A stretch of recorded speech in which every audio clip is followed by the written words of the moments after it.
All right, everyone. Thanks so much for being here. It is 2:07 p.m. and I'd like to call to order this Washoe County School District Board of Trustees regular meeting on August 13th, 2024. Clerk Rodriguez, can you please do roll call? Yes, Madam President. Vice President Mayberry. I'm here. Trustee Nicolette. Good afternoon. I am here. President Smith. Here. Trustee Westlake. Here. Trustee Woodley. Here.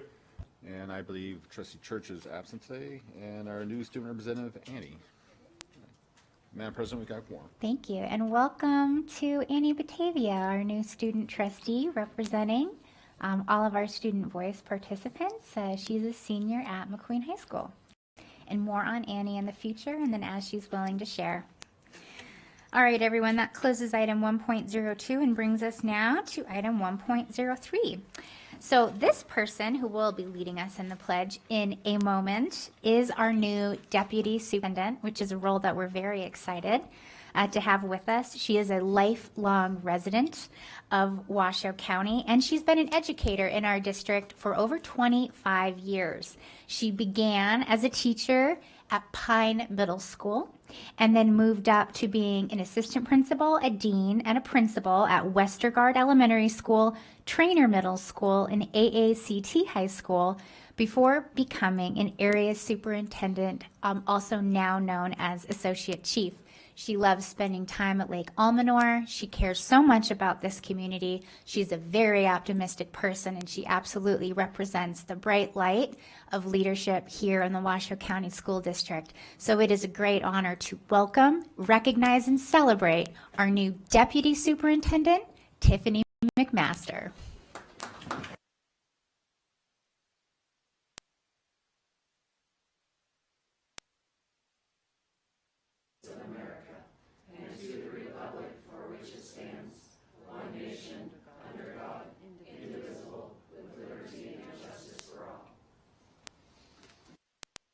Thank you so much. And I'd also like to just share a small story about Deputy Superintendent McMaster. It was recently the very first day of school, and one of the spotlight schools was Trainer Middle School. And you may have just heard in the overview that Deputy Superintendent McMaster was the principal at Trainer Middle School. Well, we were welcoming one of our new principals there that day, Lucy Dugan. And you should know, full circle, that Lucy was a middle school student of Deputy Superintendent McMaster, and she is now the principal of that same school. I share that story as a way to close out and to honor Deputy Superintendent McMaster and to also show the value of growing our own and the depth that you have provided to our district to this point. So thank you so much. All right, that closes item 1.03 and brings us now to 1.04, our land acknowledgement. Every community owes its existence and vitality to generations from around the world who contributed their hopes, dreams, and energy to making the history that led to this moment. Some were brought here against their will. Some were drawn to leave their distant homes in the hope of a better life. And some have lived on this land for more generations than can be counted. Truth and acknowledgement are critical to building mutual respect and connection across all barriers of heritage and difference. We begin this effort to acknowledge what has been buried by honoring the truth. We acknowledge that some of our educational structures are situated in the traditional homelands of the Washoe, Washoe, Newmoo, Northern Paiute, Niwi, Western Shoshone, and Nuwu, Southern Paiute peoples. We pay respect to their elders past and present. These lands continue to be a gathering place for Indigenous peoples, and we recognize their deep connections to these places. We extend our appreciation for the opportunity to live and learn in their territory. Thank you. So that closes item 1.04 and section 2 in its entirety and brings us now to section 2, our consent agenda items. And today we have items 2.02 to 2.17. I am not aware of any trustee looking to pull any items, nor do I see any lights on at the moment. So JJ, do we have any public comment for items 2.02 to 2.17? Valerie Fianaka for items 2.08 and 2.15. Thank you very much and welcome, Ms. Fianaka. Thank you. It's been a long time. On 2.08, I feel like this room is wholly inadequate many times to meet the needs of the public, but I'm sure that is the intent, as is the timing of this meeting. I was not present, but watched Pastor Amanchukwu's podcast where he featured what went on at that meeting, and he did not paint a pretty picture. I'm hoping you all go online and watch yourselves, and it wasn't great. I've been coming here for years when at times we had to place speakers out on the front lawn so that the public could hear what was going on in this room, because even the overflow didn't handle the capacity, and many of you were here for that. So you can't say you don't know what didn't happen in the past. I would beseech you to reconsider the decision or perhaps find a permanent alternate location and time for this meeting. It might encourage more parents to come and tell you what they're thinking. On 2.15, as I've said before, this is your responsibility and gives you plausible deniability if you pass it off to employees of the district. All you're necessary for anymore is a rubber stamp on spending, and I mean that sincerely. If you pass off the responsibility of writing policy for this district, all it does is give you plausible deniability, and that's bad. Well, I didn't write that policy, and that's bad. We're in times where that's bad. You all need to take responsibility for those rules and regulations that are written and those policies. Thank you. Thank you very much, Ms. Fianaka. I do want to clarify for the record that only a majority vote of the board can actually pass any policies. That's all I have. All right. Well, thank you so much. So I'll bring it back to this body. Seeing no lights on, I'll be looking for a motion to approve consent agenda items 2.02 to 2.17. Thank you, Madam President. Alex Woolley for the record. I move that the Board of Trustees approves consent agenda items 2.02 through 2.17. I'll second that. All right. I do see a light on. Yeah, I just want to kind of make a comment. So it's not abnormal because I know many law enforcement and other agencies actually do resource out policy writing. From a standpoint, it does need to be vetted and reviewed by the agency. So this is nothing that is uncommon. It's a very common practice. All right. Thank you for that. Seeing no lights on, I have a motion by Trustee Woodley, seconded by Vice President Mayberry. All those in favor, please say aye. Aye. All those opposed, nay. All right, motion carries 6-0. Thank you very much, colleagues. That now closes Section 2 in its entirety and moves us on now to Section 3. These are our items for presentation, discussion, information, and/or action. And we open now with item 3.1. 3.01. Presentation, discussion, and possible action to approve the Washoe County School District's bill draft request for the 2025 Nevada legislative session as allowed by Nevada Revised Statute 218D.205 to amend Nevada Revised Statutes Chapter 391 related to improving access to qualified personnel for school districts. This is an item for possible action, and we welcome in front of us Principal at Pinion Public Affairs, Dylan Shaver, and I also believe somewhere potentially as backup, oh yes, I see him right back there, our Chief Human Resources Officer, Doug Owen. All right, thank you so much, Mr. Shaver. Take it away. Thank you so much, Madam President, members of the board, Dylan Shaver for your record.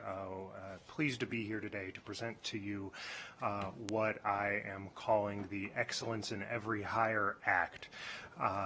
So just as a quick recap, today we're going to talk about the direction you gave us previously, recommendations that came out of interactions with staff. We'll preview sort of what your options are today, and then I'll give you sort of a sense of what will happen after this meeting. As we termed it, and I'm the first to admit my mistakes, we phrased this going into your last meeting as improving access to qualified personnel. And in my conversations with your excellent HR team, part of the pleasure of putting this together with you is I got to interface with Mr. Owen for the first time, and he and I can sit around and talk about strategic planning for a couple of hours. I think I overstayed my time in his office by about 45 minutes. But between him and his team, it became clear we're not looking for access to qualified personnel. What we want is to make it easier for excellent personnel to come work here. And so we're going to talk about this as hiring excellence. And to achieve that, we're looking for barriers that exist in NRS to that process. We want to make it as flexible as possible for those excellent personnel who might need an extra credential or license to come in and work, to start work while they pursue that, and to put faith in the HR structures that you have built as a district to make sure that we're getting the very best people. You just approved in your consent agenda, I believe, declaring for PERS a number of critical positions as sort of emergency vacancies. We know that this is an issue, and it's something that most school districts have to do every once in a while. And so we believe that a measure like this, should it pass, will sort of help keep us out of that position. Now, the hiring rules in Nevada writ large may not change, but as it relates to certain critical openings that we'll talk about here, we want to make sure that there's as much flexibility as possible. And that dives into a lot of little tiny pieces of NRS, primarily as it relates to the NRS Chapter 391, which dictates sort of the rules for hiring people into schools. There are a lot of technical positions, for example, like a school nurse or a school social worker, where you can be licensed in your trade to work with children and have cleared all of the necessary background checks, but you have to go to NDE and get additional certification before you can start work at the school district. You know, this request says to the legislature, hey, let's examine if that's absolutely necessary. Is there another way to do it? The proposal on the table is perhaps we would allow them to start work concurrently, give them a certain amount of time to complete their licensure with NDE, and meanwhile they are getting the experience they need to work with us. We discuss creating a system of reciprocal licensure between the states. There's a handful of states right now that offer reciprocal licensure, and this is something that we've seen across trades in the states, where we give other states credits for their internal licensure process, so long as it meets standards that are still established by the Department of Education or whatever relevant department, whether it's the State Board of Nursing or somebody else. As long as it meets those standards, you may come here and work. We will grant you a provisional license, and then let's examine what your, if there's deficiencies under the Nevada law and how to bridge those gaps. Little things to make it easier for the team to make sure that every position that we have is filled, not because we found a good retiree we liked and we were able to entice them out of PERS, but instead because they are the right person with the right skills and the right fit for that classroom. The same goes true for mobility between K-8 and secondary licensures, just making it a little easier for teachers to flow through. This is sort of a fascinating area, and we touch on the sub to certified process. If you become a certified substitute, you have to pay a package of fees for that process. If you then want to become a permanent teacher, you have to go back and repay the fee. There's got to be a differential window in there. There will be fiscal impact to the state. Let's not be naive. Those bills always make things a little bit harder.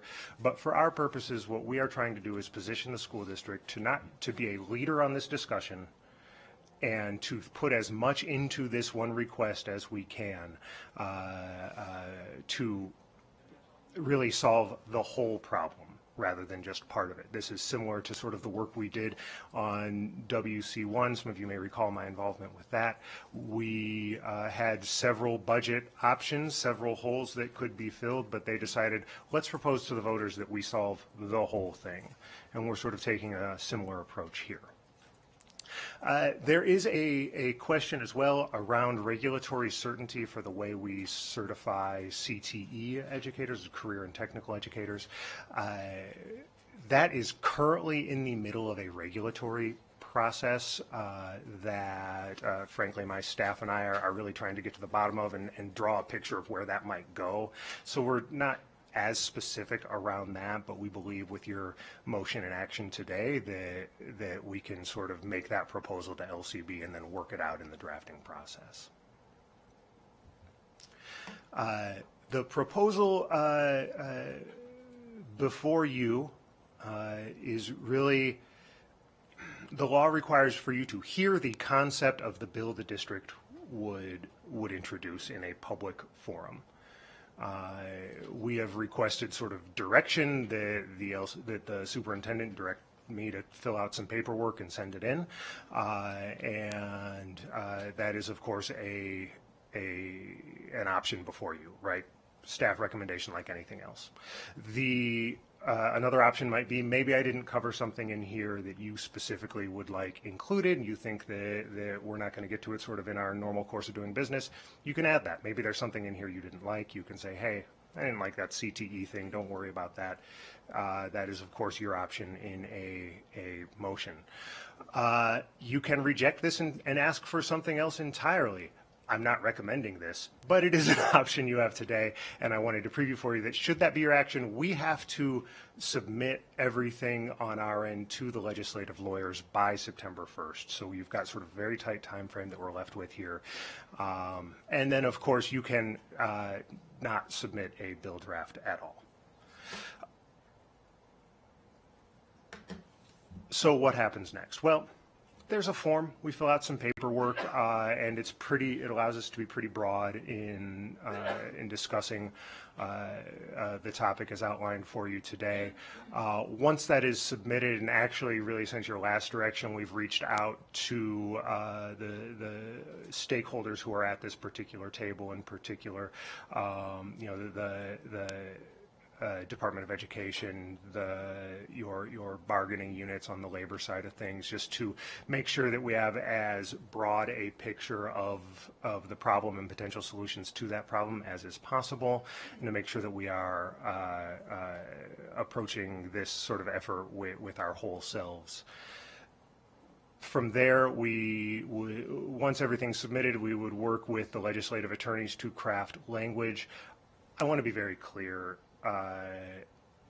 There are a lot of outside entities situated the same as we are. Every incorporated municipality, every county, every school district submits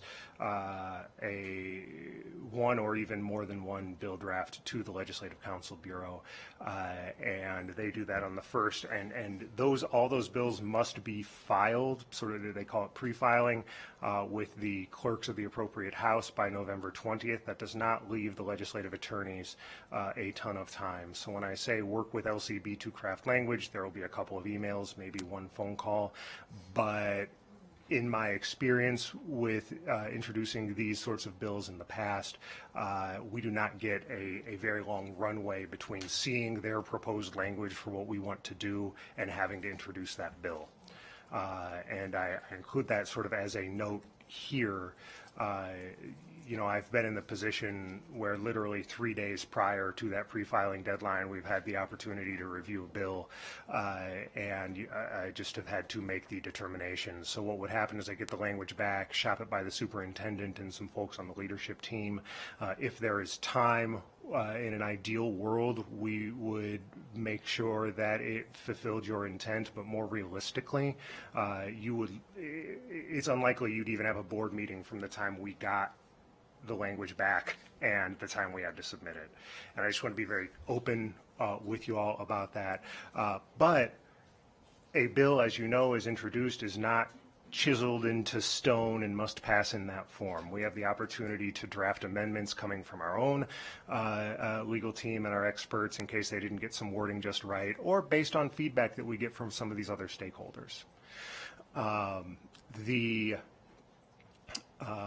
We could address those sort of via amendment or frankly via the legislative process generally, because we are not acting in a vacuum here, right? We are not the only, I did a quick perusal of bills that have been requested. Nothing touches this so far, but we have the opportunity to sort of look at the totality of all measures that are introduced to the legislature and make a determination from there. With that, I am happy to answer any questions you may have, take your feedback, tell a couple of mediocre jokes, though Mr. Church isn't here to praise me for them, so I might hold off this time. I appreciate that. One thing, and then I'm going to go to Trustee Woodley and then Vice President Mayberry, just as a reminder to my colleagues and to the public, this is a completely separate process compared to our legislative platform. So the bill draft request is a completely separate vehicle to see change happen on a state level, and it doesn't preclude us from having any other number of additional topics in our legislative platform. We will begin that process very, very soon, but this is separate from it. I will say personally, I think that this is a meaty and important topic. It looks like there's already a lot here, but now I'll go to Trustee Woodley and then Vice President Mayberry. Thank you, Madam President. Thank you, Mr. Shaver, for this presentation. I have a question. Excellence in Every Hire Act. How did you come up with that title? I appreciate the question, Mr. Woodley. Again, Dylan Shaver for the record. I think I mentioned spending time with your team and thinking about the way we recruit people into this organization and our goals for both the culture in the organization and in the classroom. And I think that adding a little bit of excitement and focusing on those goals when we start talking about bills like this, we know it's not access to qualified personnel. What we want is to make sure that our team as they can to bring excellent people in, and that's sort of the language I settled on. I wanted to make sure that we centered on that focus of excellence, though, because frankly I know you would not accept anything less. Well, I really appreciate it. I know we all do, and thank you for that, because what I really like is that it sends the message that we're not seeking to lower any standards. That's right. We want excellence. We're just asking to remove barriers. So thank you very much. This was a great presentation, and I like all these, the provisional licensure, the reciprocal licensure. That's important. That's very important. And you're right, they do have them in other states. And we have done it here before with nursing. During COVID, there was some changes that were made so that we could actually get nurses in this state. So thank you very much. This is really good. Thank you. Thank you. Thank you, Madam President. Thank you for your comments. I agree. This is really all about removing barriers. Thank you for your work. One thing I didn't see in the PowerPoint, although we've talked about it multiple times, so I just don't want to assume that it's not in there, and that is this sort of the focus on the special ed piece and ensuring that, you know, general ed teachers that may want to become special ed teachers, that those barriers are removed. I was at the Back to School Expo on Saturday. I was talking with our staff at the HR table, telling me that one of the challenges they have in hiring special ed assistants and aides was that for that pay, they have to jump through a lot of hoops. They have to take a test. And so it's those kinds of barriers that I hope we can address. I'm talking a very high level here. I'm not going to pretend to be an expert, but I would hope that language can address the special education profession as well, because that is, we just approved a critical needs item. You know, the special ed piece is a real challenge for us in terms of hiring and retaining staff. And I just want to hear from you that this does and will address special education educators. Thank you for the question, Mr. Mayberry, and for pointing out my oversight. Sometimes I'm overbroad when I present to you, and I want to be a little more respectful for your time. But what I've done here is I've pulled up the language from the request that we've been drafting for LCB, and we have sections on social workers and counselors, school nurses, and then a very broad section on licensed educational personnel that does include special education licensure, modify several sections of NRS 391 to allow candidates to pursue multiple specialty credentials simultaneously and allow for provisional licensure of personnel under the appropriate circumstances. So we want to make sure that we are casting as wide a net, especially on that critical issue. I think in the staff report that we submitted to you, I think that's our second largest area of vacancy right now. Mr. Owens behind me and can nod or shake his head one way or the other, but it was a huge area, and we just know that's so important. Good enough for me. I just want to get that on the record, and we're on the same page. Thank you for your work. Yes, sir. Thank you, President Smith. I don't really have anything else to add because our ESPN must be working, Trustee Mayberry, because I was going to ask about the special ed to make sure that we get some help in that area to make an easier path for personnel to be hired for those kiddos. So thank you, Trustee Mayberry, for getting to it. Thank you. Thank you. Good. Okay. Thank you. Welcome. And you used a phrase, casting a wide net, which kind of led me to my question and it might be premature. I understand we're talking about us right now, but we have 16 sister school districts in Nevada who have this same challenge. It's a statewide challenge. What kind of process might you tomorrow or in the future pursue to get some collective voice from other districts on this very important I guess, issue? Well, first, bless you to Mr. Lombardo, and second, with the new superintendent in place, our relationship with WCSD has changed a little bit, and Superintendent Ernst has actually requested that me and my team be more visible with NAS and the other school districts in that way. There's been a shakeup down at Clark County, but I've sent sort of the parameters of our proposal down to them, and we'll send it along to Mary and her team at NAS, and we'll send it over to I think Tom Clark is doing the work for y'all at the school boards now, and so we can connect with him to really go as broad as possible. Additionally, like I mentioned, you have collective bargaining units that are up there, as well as frankly a handful of certified educational personnel that serve in the legislature, and so the best odds of success are going to be trying to get all those people on the same page. It will be difficult, but that is the work we're here to do. I think it can be difficult. I also think with the superintendents alongside this challenge throughout the state, it's very doable, and yes, it will be a lot of work, but I think this has a statewide implication that's very strong. Thank you, Trustee Nicolette. Just to respond to the work that has been done through NAS and with our other superintendents, I think there's a lot of momentum and ambition around this topic and universal agreement around the importance. And so I do see a lot of our school districts all banding together in recognition of how this meets a statewide concern. Thank you, Madam President. One thing, too, I've been on the fence of sharing because I just don't know if it's a big enough lift, and it's probably a poor decision on my part. Teacher interns, those that are entering the field, they have to teach for, a period of 6 months before they're even paid. Is that right, Superintendent? So I'm just wondering if this bill draft request can address that, eliminate that barrier, and provide some funding, or is that, do you think, maybe a bridge too far, given the revenue piece?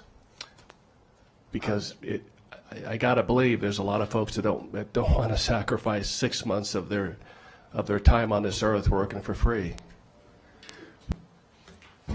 Somebody has arrived to bail me out. I will say before Ms. Weir speaks, that, yeah, I was with you up until the funding part, but she can speak from here. That's okay. I think we have a phone a friend happening here with Dr. Weir.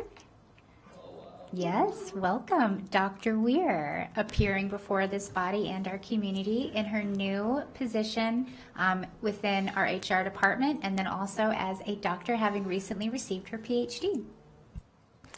Yes, thank you, President Smith. Thank you. Good afternoon, Vice President Mayberry, Katie Louise Weir, for the record. We do have paid internship opportunities right now, but it's not available to every single student teacher. So certainly something we can talk about if there are changes in other expectations as far as bringing people in. There are identified funding sources right now for paid internships. It's just not every single student teaching experience. Some universities don't allow for the paid internship opportunity. That's a part of their process as an accredited university, but many do, and many more are starting to encourage that opportunity if school districts are able to allocate resources and funding for that. So to answer your question, that opportunity already exists to some degree within our district, but not for every single student teacher. Is UNR, if you're going through their program, do they pay you for your teacher internship? Only if they're filling a vacancy for us. Okay. So they're paid for their internship if they're filling a teaching vacancy as a paid intern. I think this is a fascinating topic. Probably not for this. So we're within the agenda item, but I want to make sure that we don't go outside of it. But I'm very intrigued by this. And something that Dylan has brought up to us before is that if there are NRS changes we need outside of the wonderful ideas we've had so far, we know that there are other legislators who are reserving bills for education needs, and so there's also other vehicles for this. But I'm very, very interested in this topic, and then also curious about a difference in partnership with looking at things, because I personally wish that they wouldn't have to be filling a role. Like, them learning is filling a role, but we can definitely explore that, and I'm really glad you brought that up. I'm going to go to Trustee Westlake, and then we're going to go to public comment, since this is an item for potential action. Thank you so much, Dr. Weir. Thank you, President Smith. Oh, Miss Katie Louise, maybe you can. Well, no, that's okay. No, because I was just going to say, if we can't do this through the legislative process, maybe just as a board, we can keep this at the top of our, vision for future budgets, so that we could make that lift to gain these employees into our district, especially for the critically needed areas like our SPED, our special ed, and things like that. Maybe, it's got to fall under one of our pillars of excellence for our what we're trying to achieve here. Yeah, and it seems like I'm seeing a lot of interest in this, although it sounds like from what Dr. Weir said that there may need to be some understandings with the educational institutions and the rules they have around it, but I like the fact that this was raised and very much appreciate that, and I can already see the wheels turning. On that note, JJ, do we have any public comment on this item? I have no cards for this item. All right. I will bring it back here if anyone would like to share anything else on this. Just want to thank you, Madam President. Just kind of piggybacking more on the casting a wide net on reciprocity. One thing that I know you're thinking about a lot of other positions, working closely with our staff, but I also we like to see about exploring reciprocity or some sort of provisional license, which I know would take an active legislator to do, is to look at easing on the restrictions for law enforcement officers that may want to come to Nevada, especially with our school police, Clark County School Police, which it's one of our largest law enforcement agencies in Nevada, or actually in our country.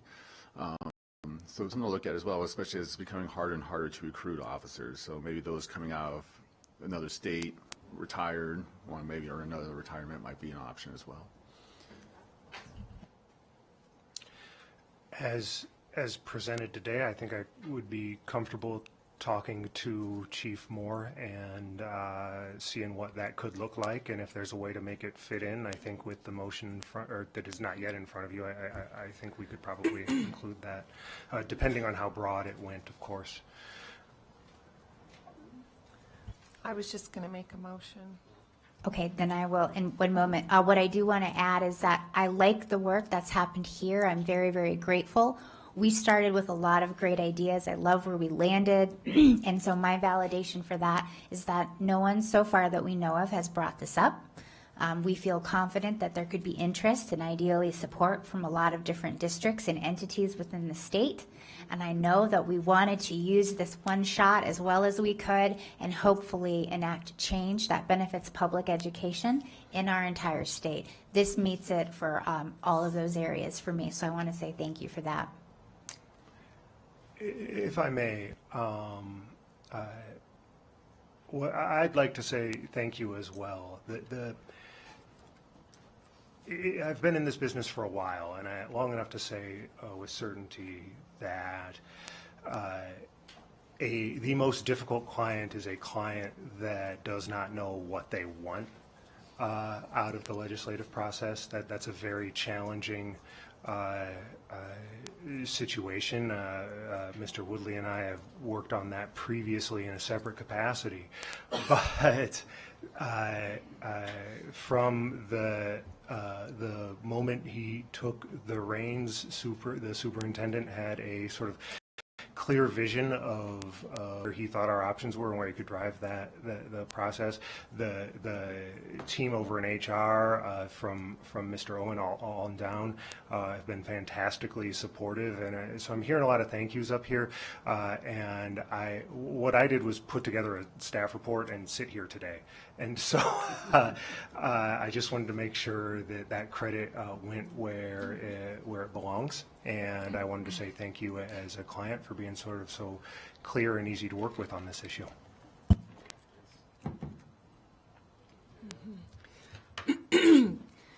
On the motion, do I need to include what Trustee Rodriguez said about the reciprocity? We're good there? Okay. I move that the Board of Trustees approves the proposed bill draft request for the Washoe County School District for the 2025 Nevada legislative session to amend Nevada Revised Statutes, Chapter 391, related to improving access to qualified personnel for school districts in Nevada. Second. All right, I have a motion by Trustee Westlake, seconded by Trustee Nicolette. Trustee Woodley, you were quite the gentleman there because I saw your lights on before, but very excited about this.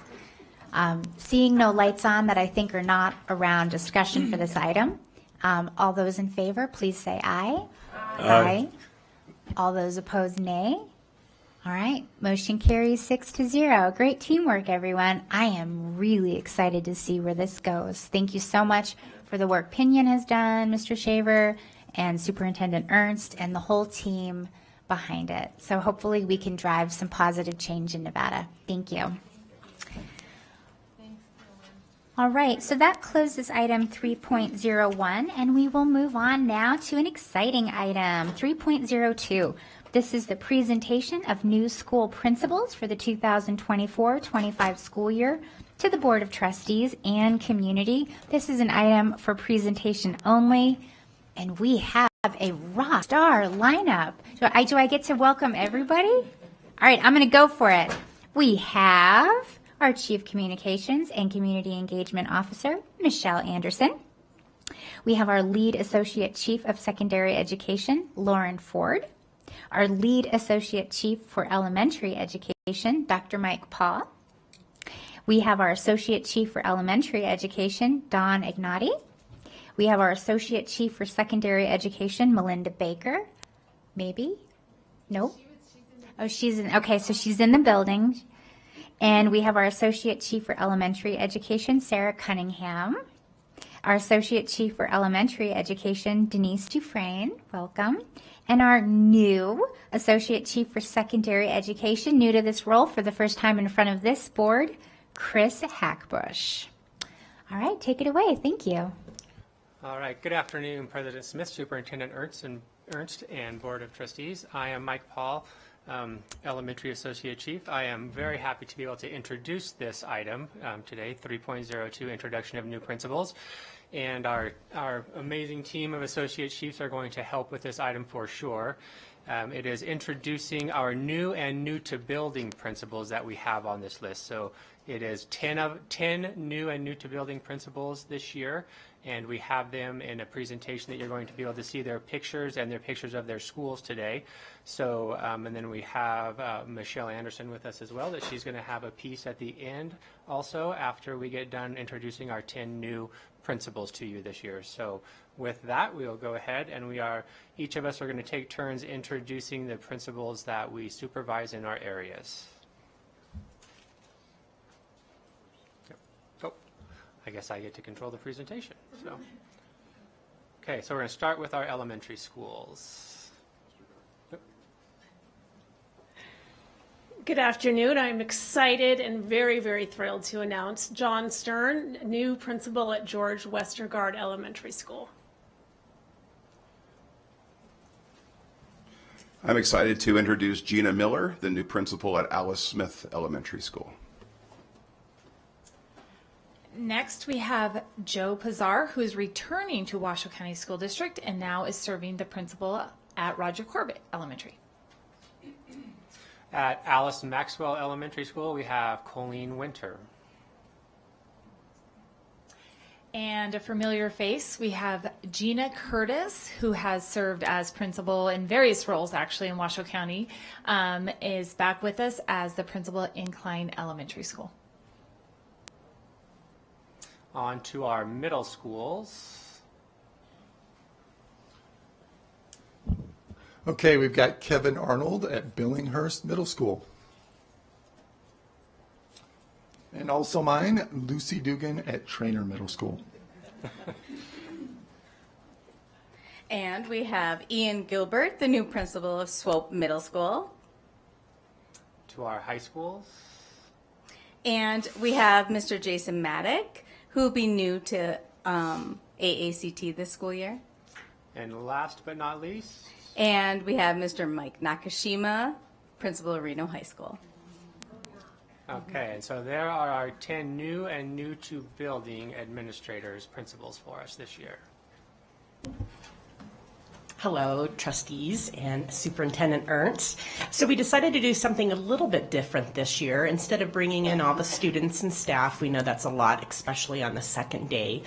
We have a nice video, and it was highlighting what everybody is excited for. We met with students, families, staff, and principals to highlight what they're excited for the upcoming school year.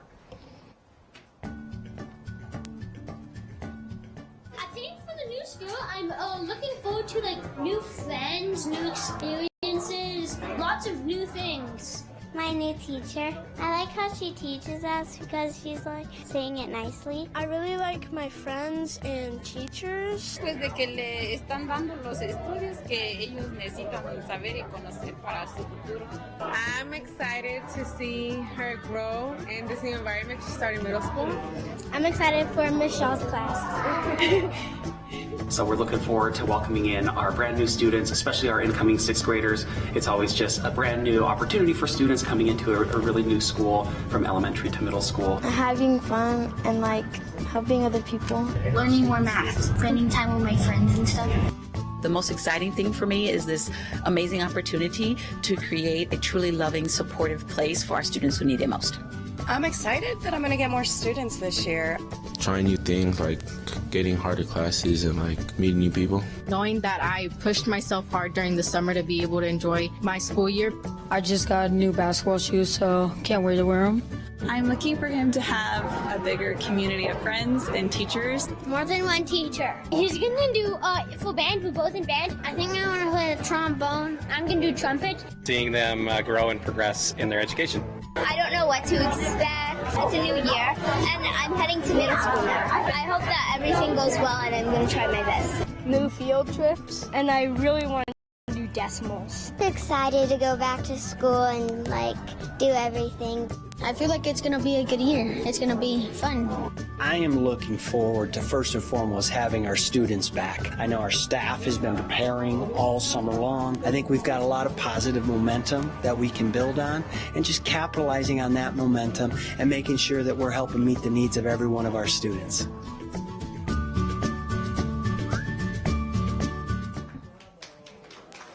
Such an exciting time, and I think our students really captured the opportunities for this school year. So we look forward to welcoming our incline students next week and our new kindergartners. So thank you.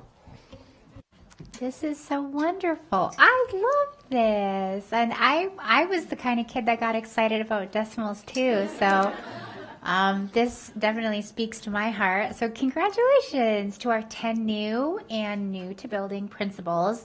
What I love about this process is also getting to see the grow your own approach with so many of our leaders coming in, coming back, and then also, of course, people that are new to our district, because we always need those new ideas and that new experience as well. So super excited for them and really love the video. I think that this is really heartwarming and very exciting, and so thank you. There's a lot to be excited about this year and great things that have already happened even through today too. Did you have? Well, I was just going to say one closing comment that I wanted to say is it's been such a great smooth start to the year that I have heard from multiple principals that it has been such a smooth start. It feels like we never left from last year. So that has been a great testament to all the teamwork that everybody in our district has put in to make it a great opening of the school year. So thank you, everyone. Well, and I think my kids can agree that it seems like summer was just a snap anyways. So I think a lot of people would agree with that. Superintendent Ernst. Thank you, President Smith. I wanted to say thanks to the Associate Chiefs, to Chief Communications Officer Anderson, the whole team in terms of all of us preparing for our school year. It's exciting to see our new principals. We had a chance to visit some of them yesterday, and you can just see and feel the energy and momentum that we have in the school district. I think there's a lot of excitement right now, and I just wanted to say thanks to the team. I can tell you as a former principal, to have the gift of being able to stay at your building on the second day of school, there's really a lot of advantage to that in terms of all the things that you can accomplish for the year ahead. And so we appreciate the video. It was nice to see the kids, and just excited about what's in front of us for this year. Great. All right. Well, thank you so much for this. We appreciate it. And I love this approach personally going forward. Thank you so much. All right. That closes item 3.02. And now we will move on to item 3.03. This is the presentation, discussion, and possible action to approve the recommendation of the Group Insurance Committee for a 1.30% increase for health insurance rates and an increase to the qualified high deductible health plan individual deductible from $3,200 to $3,300 for the 2025 plan year. This is an item for possible action. And we have, for the first time in her new role, formally, our benefits manager, Mackenzie Howard from our HR department. Good afternoon, Mackenzie Howard for the record. We're going to shift gears. I know you all have to wear lots of different hats, but I think with whatever hat we put on, we can all ground ourselves in our WCSD promise. So we will know every student by name, strength, and need, so they graduate prepared for the future they choose. And we will deliver on this promise in partnership with our families and community. I feel grateful to be able to focus on the first word of our promise, the we. In HR, we have the opportunity to focus on our employees so they are prepared to carry out this promise. So, as a quick snapshot to what our health insurance program looks like right now, we have just under 6,400 total active employees on our plan. We have 745 retirees. Of that total of active employees and retirees, we have 2,221 of them with dependents, which means we have a total of 4,376 total dependents. All of that adds up to 11,517 lives covered on our WCSD health insurance plan. I want to jump in. I love the way you framed that because it's so important to consider benefits and insurance as lives that we are protecting and covering. So I love that perspective. Every year, I think it's important for us to revisit the idea of what it means to be self-insured or self-funded. You can use those terms interchangeably. And so every month, our district and our member-paid premiums are deposited into our health insurance fund.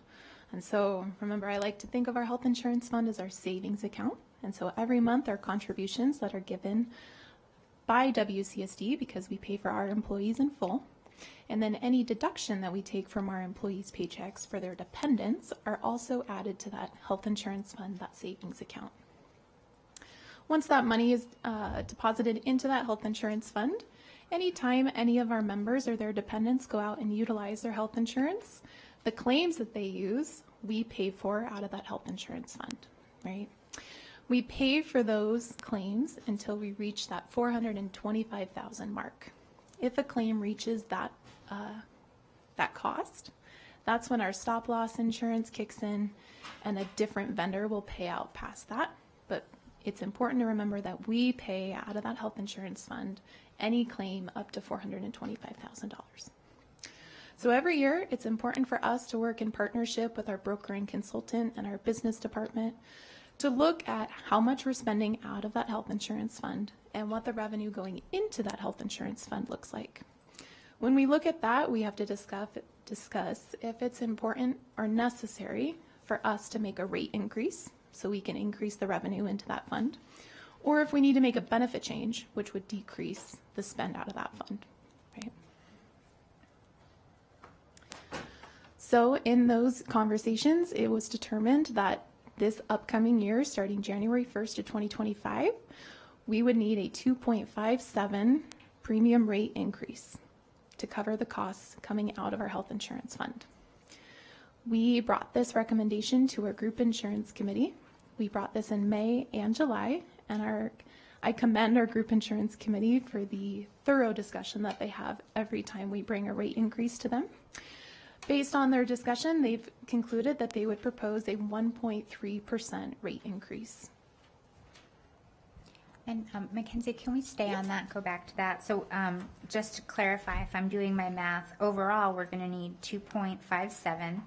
The committee recommended that we increase, so in other words, pass along 1.3% of that cost, which means that the district will be funding 1.27% of that cost?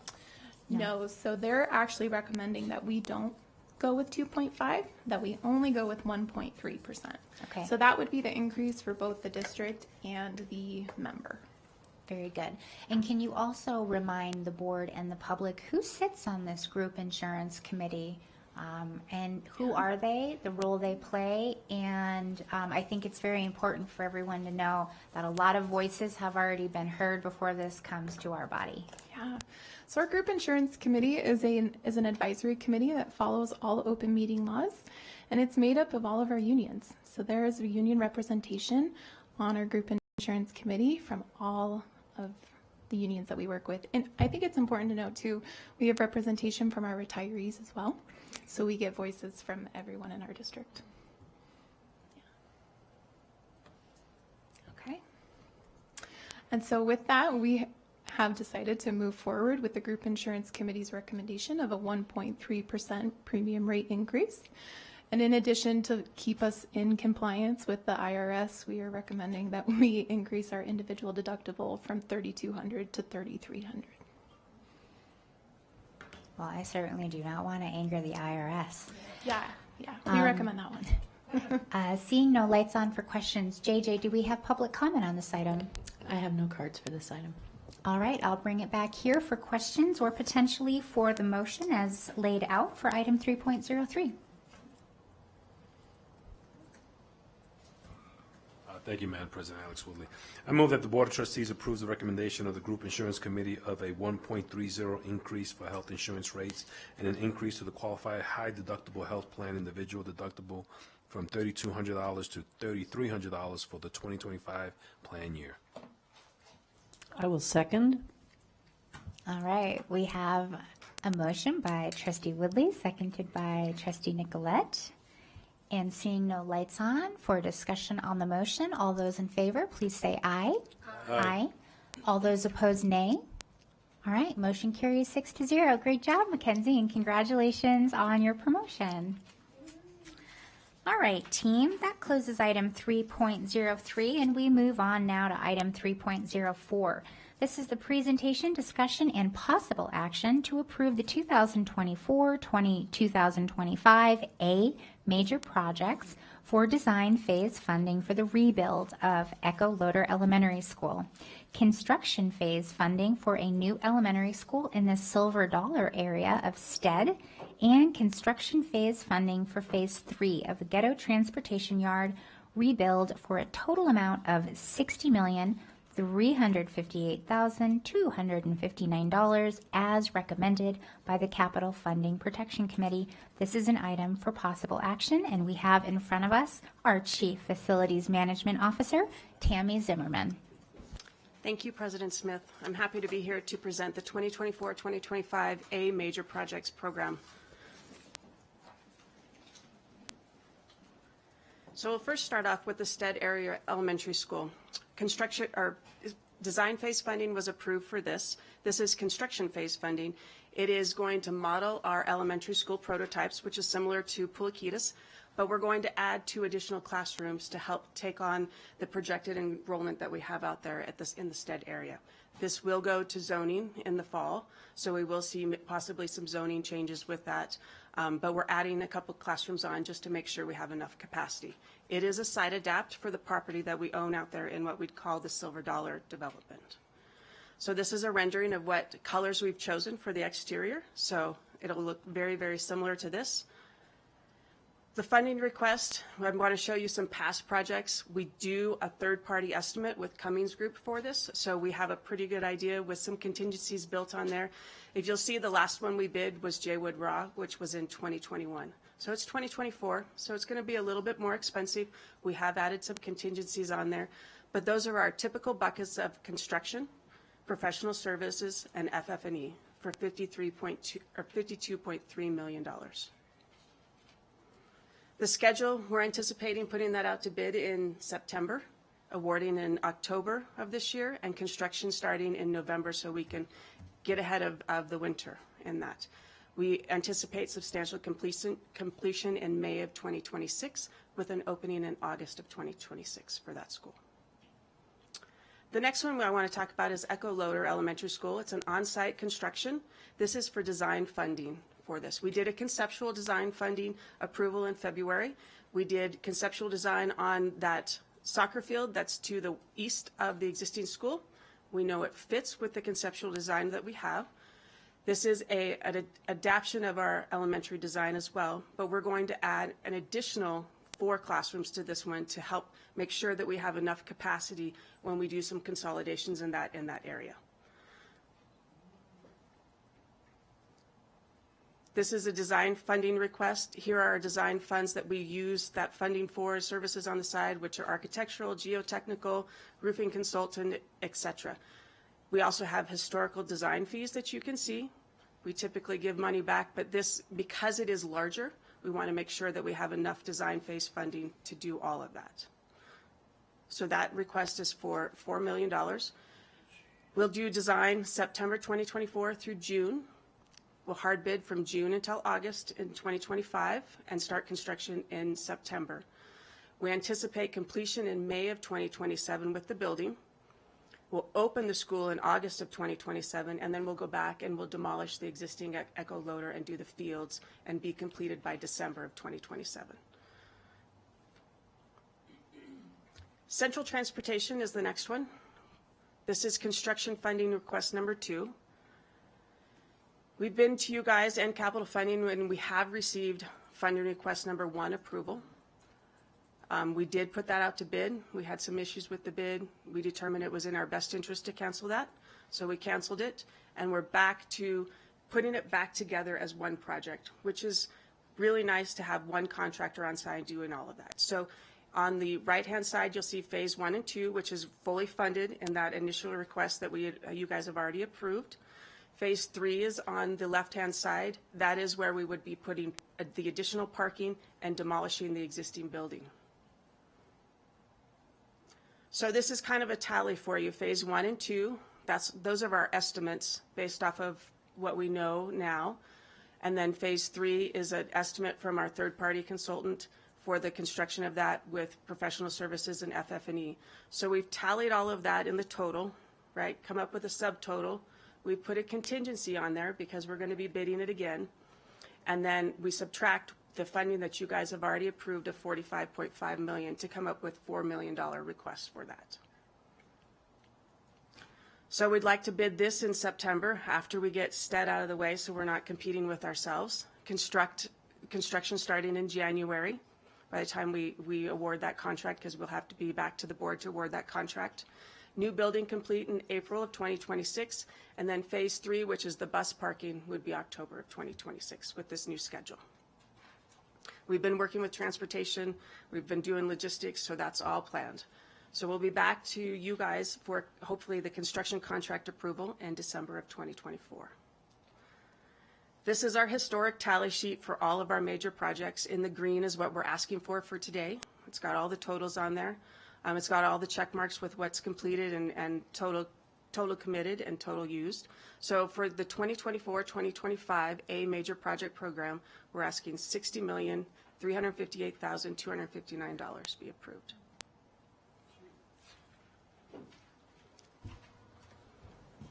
I think this is fantastic. Just as a point of clarification, these are all funds through the WC1 ballot initiative. Is that correct?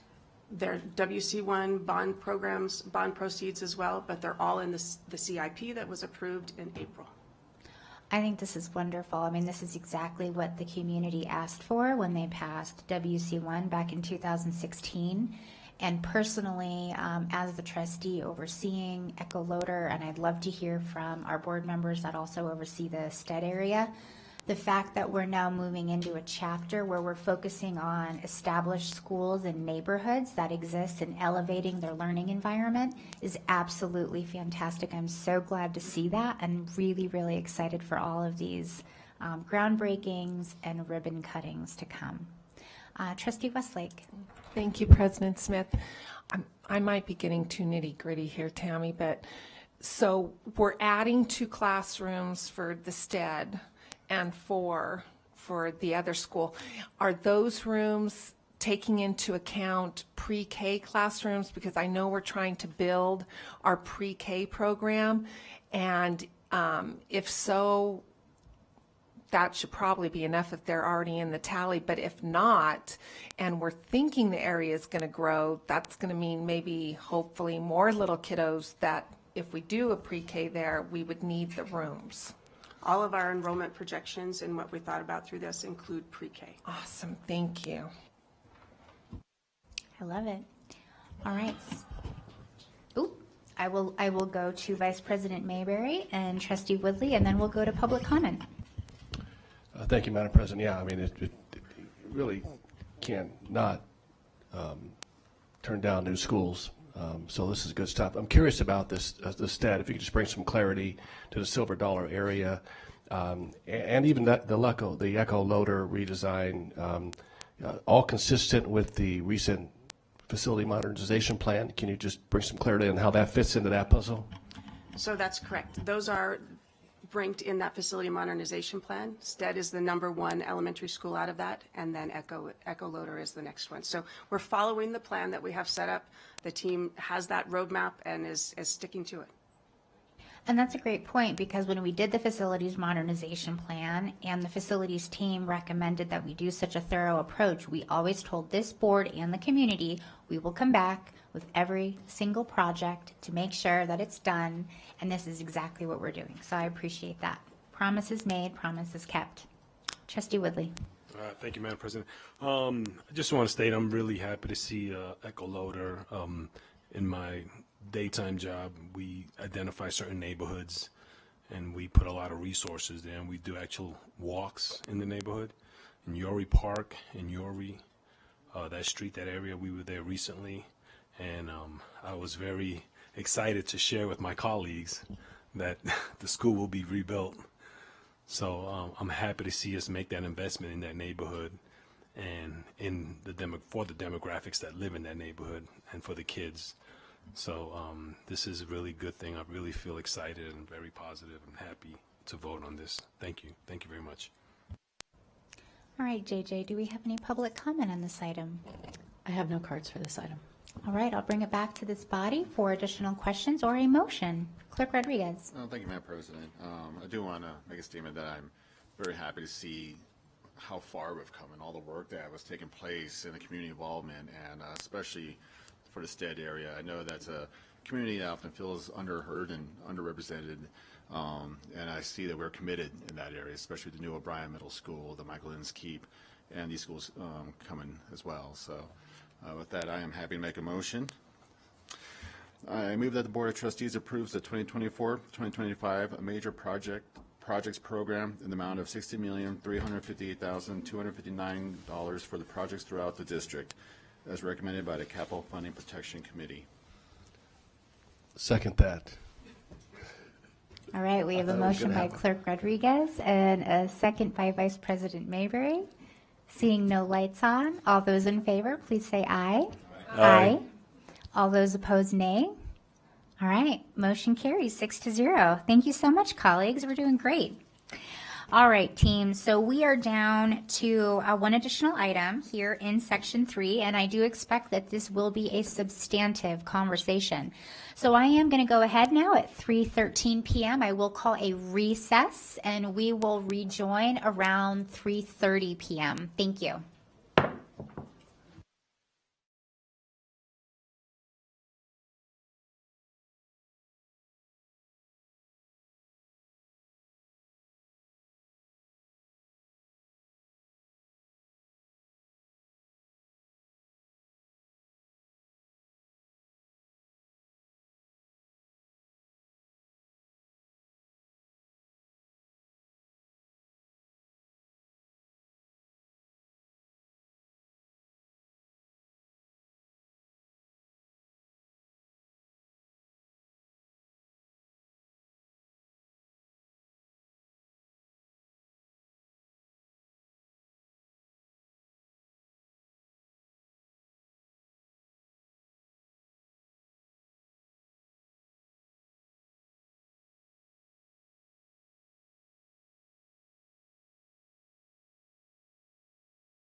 right, everyone.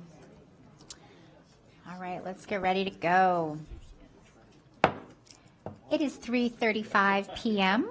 on Tuesday, August 13th, 2024, and I would like to call back to order this regular meeting of the Washoe County School District Board of Trustees. We just closed item 3.04 prior to the recess, and now we will open item 3.05. This is a presentation and discussion on current practices and programs for managing personal electronic devices in schools and classrooms in the Washoe County School District, a review of national trends and perspectives related to personal electronic devices in schools, and establishing clear district-wide expectations regarding personal electronic devices in schools. This is an item for presentation and discussion only. And we have presenting with us today our Deputy Superintendent, Tiffany McMaster, and our Associate Chief, Chris Hackbush. And I would also like to recognize and welcome that we have Trustee Church joining us at 3:36 p.m. We welcome you to the meeting. And Trustee Church, I will make sure to keep an eye out for any hands raised because this is going to be a round-robin style dialogue. So on that note, as we go ahead and pull up the item for my colleagues, this is a discussion. One of the reasons why this is not for action at the moment is because we need to start this discussion, and we don't want to give the presumption that we're ready to make decisions before we've had these conversations in public and also talked through all the ways that we want to make sure that we're pulling in all the voices from our communities, our students, and our staff. I have noticed, rightfully so, that when things are immediately put on an agenda for action, the first question is, but who have you talked to? Are you ready to make those decisions? And on something as substantive as this, we're going to make sure that we take a very thoughtful process with it. So for all my colleagues, this is going to be an open dialogue. Doesn't mean we can't go back to slides, doesn't mean we can't go back to something you've seen, but we're going to be having a conversation as we go. So I will actively be looking for lights. Let's get points of clarification. Let's share thoughts. Let's engage, and let's show this community all the listening we've done and where it is we'd like it to go, because this will continue to come back in future items, potentially for action. So I just want everybody to know that this is not the type of presentation where we wait all the way to the end. I'm really looking for lights and dialogue as we go. And so on that note, our Deputy Superintendent. Good afternoon, Tiffany McMaster, Deputy Superintendent for the record. Thank you, Superintendent Ernst, President Smith, members of the Board of Trustees for having me today. Before I begin to talk about the management of personal electronic devices, I just want to take a moment to recognize the collaborative effort that went into the presentation before you today. As you can see, Dr. Paula Marca, Chief Student Family Supports, Dr. Troy Parks, Chief Academic Officer, Tracy Moore, Chief of Police, Michelle Anderson, Chief Communications and Community Engagement Officer, Adam Searcy, Chief Operating Officer, and Dr. Chris Turner, Chief Information Officer, all weighed in on this presentation. We put a lot of thought into giving you a robust presentation, as I know this is a topic that has a lot of interest. You'll have a lot of questions along the way, but we hope that we've spent a lot of time anticipating some questions that you may have. So as questions come up, if you feel like there are things that might be addressed later on, I encourage you to jot down those questions so we make sure that no matter what point in the presentation that we can have a thoughtful discussion with those at the end. And then we will have all of these chiefs available at the end of the presentation to answer questions that may be more in their wheelhouse to answer. So with that, we will begin. I just wanted to also acknowledge that Associate Chief Hackbush will be joining me a little bit later at the front, as well as some students and even a parent. So we have that to look forward to. So to begin, we want to just paint a picture of where we are as a nation and some national perspective. Obviously in the news and throughout our nation, there's been an increased focus on cell phone use by children. We know that misuse of devices could have a negative impact on student behavior, student learning, as well as some mental health impacts. We're seeing this emphasis in states across the nation, districts across the nation, schools across the nation, and even at the national level. I wanted to just kind of highlight very broadly some different perspectives that are taken throughout the nation. Some have moved forward with restrictions for all students. Some have moved forward with restrictions for only certain grade levels, whether that be just for elementary, middle, high, or a combination therein. Some have moved forward with restrictions in the classroom, the locker room, and the bathrooms only. Some have done restrictions solely in the classroom. Some leave restrictions up to each individual school. And there are many districts that have chosen to have no restrictions for very thoughtful reasons as well. I will say that even when we say the word restrictions, and as you'll see throughout this presentation, I have a quote there that talks a lot about nuances. Even in districts where there is a quote-unquote ban, there's a lot of nuance in terms of that word and what that means and how schools are addressing that. So I'm going to keep referring back to that term nuance throughout this presentation, because you'll see that there's a lot of nuance in some terminology and the way things are implemented. So to give us a frame of reference, some people are unaware that we do have an administrative regulation in place that's been in place since 2015. It's Administrative Regulation 5810 about the use of personal electronic devices by students and prohibited conduct. And I'm just going to pause there for a minute, because even though this was written back in 2015, and if we think back, that was when cell phone use was about 2/3 of the people in our nation had cell phones, and now I would venture to say it's 100%, 99%, quite a few. So cell phone use throughout our nation has increased and become commonplace since this regulation was written. And technology has advanced a lot since then. So I think it was very forward thinking that when this regulation was written, the term personal electronic devices was used rather than cell phones, because it is a little bit broader than just cell phones. So I just wanted to highlight that. For example, like we have smartwatches now. I don't think smartwatches existed back when this regulation was written, and there are other forms of technology. So there were a few things in the current regulation that I just wanted to highlight so that you made sure that you are all aware of what is currently our language. First, electronic devices can be disruptive and interfere with student learning. We called that out in the regulation. We knew this was a concern back in 2015. Also, devices should not interfere with the instructional process. So there was a big emphasis on the impact on instruction. And throughout this presentation today, I think you'll hear a lot of emphasis on the impact on student learning and instruction. The regulation outlines that teachers and administrators reserve the right to confiscate a student's electronic device if it's interfering with curriculum and instruction. Devices shall not be brought into the classroom during assessments. That's always been really standard practice in terms of test security. During the school day and inside the classroom, devices should be in the off position unless the devices are being used for instructional purposes. And then lastly, I didn't detail it here, but sanctions at various levels of offense are outlined within the regulation. One thing I want to point out before I move on, although this was a very forward-thinking regulation at the time, there are some things that we've learned that I'll highlight later in the presentation that are possibly missing from this. Some examples would be we didn't allow for some special circumstances. We don't mention anything about use during emergency situations. That's not mentioned in the regulation. So it doesn't highlight everything that we found in practice since 2015. So I'll be talking about that just a little bit later in the presentation.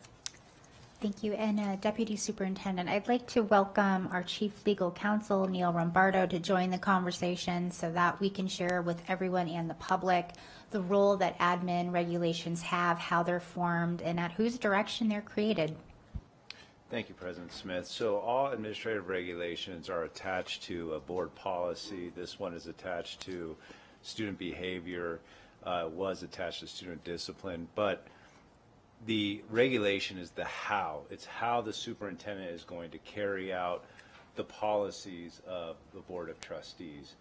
And so this, again, is the how are we going to address personal electronic devices by our students and how they're going to be used. So it comes from the superintendent. It does not go to the board, but it does go through a 13-day review process, which we're not required to do by law, but we've always done that. We adopted it by policy, so we do have a 13-day review process for the community to weigh in. The one thing I would just like to add before I move on, in light of some of those little aspects that are not included in this regulation, I think it stands to reason that some updating and possibly some training and refreshing on the administrative regulation is in order, and some of that's already occurred, which I'll be discussing later in the presentation. So here's some current realities. People talk about, well, how does this impact student behavior? So just a couple of talking points, and then I'll explain a little bit further because I'm already aware of some questions that you may have. So last school year, 23-24, there were 18 incidents of cyberbullying. So cyberbullying is specific bullying that meets the NRS criteria that is attached to it being pretty much generated from some type of technology platform. To note, majority of those occur off campus or in other locations. We find that that occurs at all three levels, elementary, middle, and high school, with a larger majority happening at the middle school level. And if you look back a year, it's about the same number of incidents. And I know you're going to have some questions about that in a minute, but give me just a minute to finish the slide because I think I might clarify some things. This data can be a little bit limiting and not afford a full picture of our current realities. When you start looking at technology violations, we had 249 last year, 424 the prior year. So when we look at last year's, a majority of those technology violations occurred in the classroom, a few in the hallways and some common areas. And the problem with technology violations occurred mostly between grades 7 and 10. So I'm going to pause there and just digest this a little bit. I'm sure you're thinking, that seems like some pretty low numbers. And I think you're probably right, and I think there's some possible reasons for that. First of all, this is major behavior data, not minor behavior. So when a teacher sees a cell phone in a classroom, say, hey, not appropriate, put that away. That's a minor behavior. That doesn't get documented as a major behavior. In fact, I think sometimes that happens so just nonchalantly that the teacher may not even be recording it as a minor behavior. It's just happening in the moment. We got the focus back on learning, and by the time the teacher's back to their desk, they forgot that it even happened. So there's lots of minor behaviors that may not even be recorded, but this is only major behavior data. I also want to talk about the coding. Now, when a cell phone is used in a way to instigate a fight, perhaps, and you've got people back and forth that are texting and getting people angry at each other, an administrator would likely code that as instigating a fight. It may have started with some technology, but really instigating a fight is the major discipline, so that's how it would be coded. So it doesn't catch some of those nuances. Some other examples of how things that may be directly or indirectly related to cell phone use might be coded is insubordination. Hey, you're not supposed to have your phone in this classroom. Give me your phone. And then the student and the teacher get into a power struggle and the phone gets taken away. That might be coded as insubordination because, yes, it was a technology violation, but it resulted in some insubordination. Disrespect is another possibility it could be recoded as, disregard of school rules. And then I already mentioned that it could be considered threats depending on what kinds of context was in those text messages. Another thing I want to just mention that technology violations could also include the use of social media.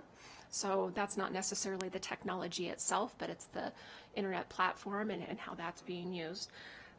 But we did notice a decrease in those technology violations by about 40% from the prior year, which had me a little bit curious. So I think later on in this presentation, when we get to some school level information, we might be able to answer some of that for you.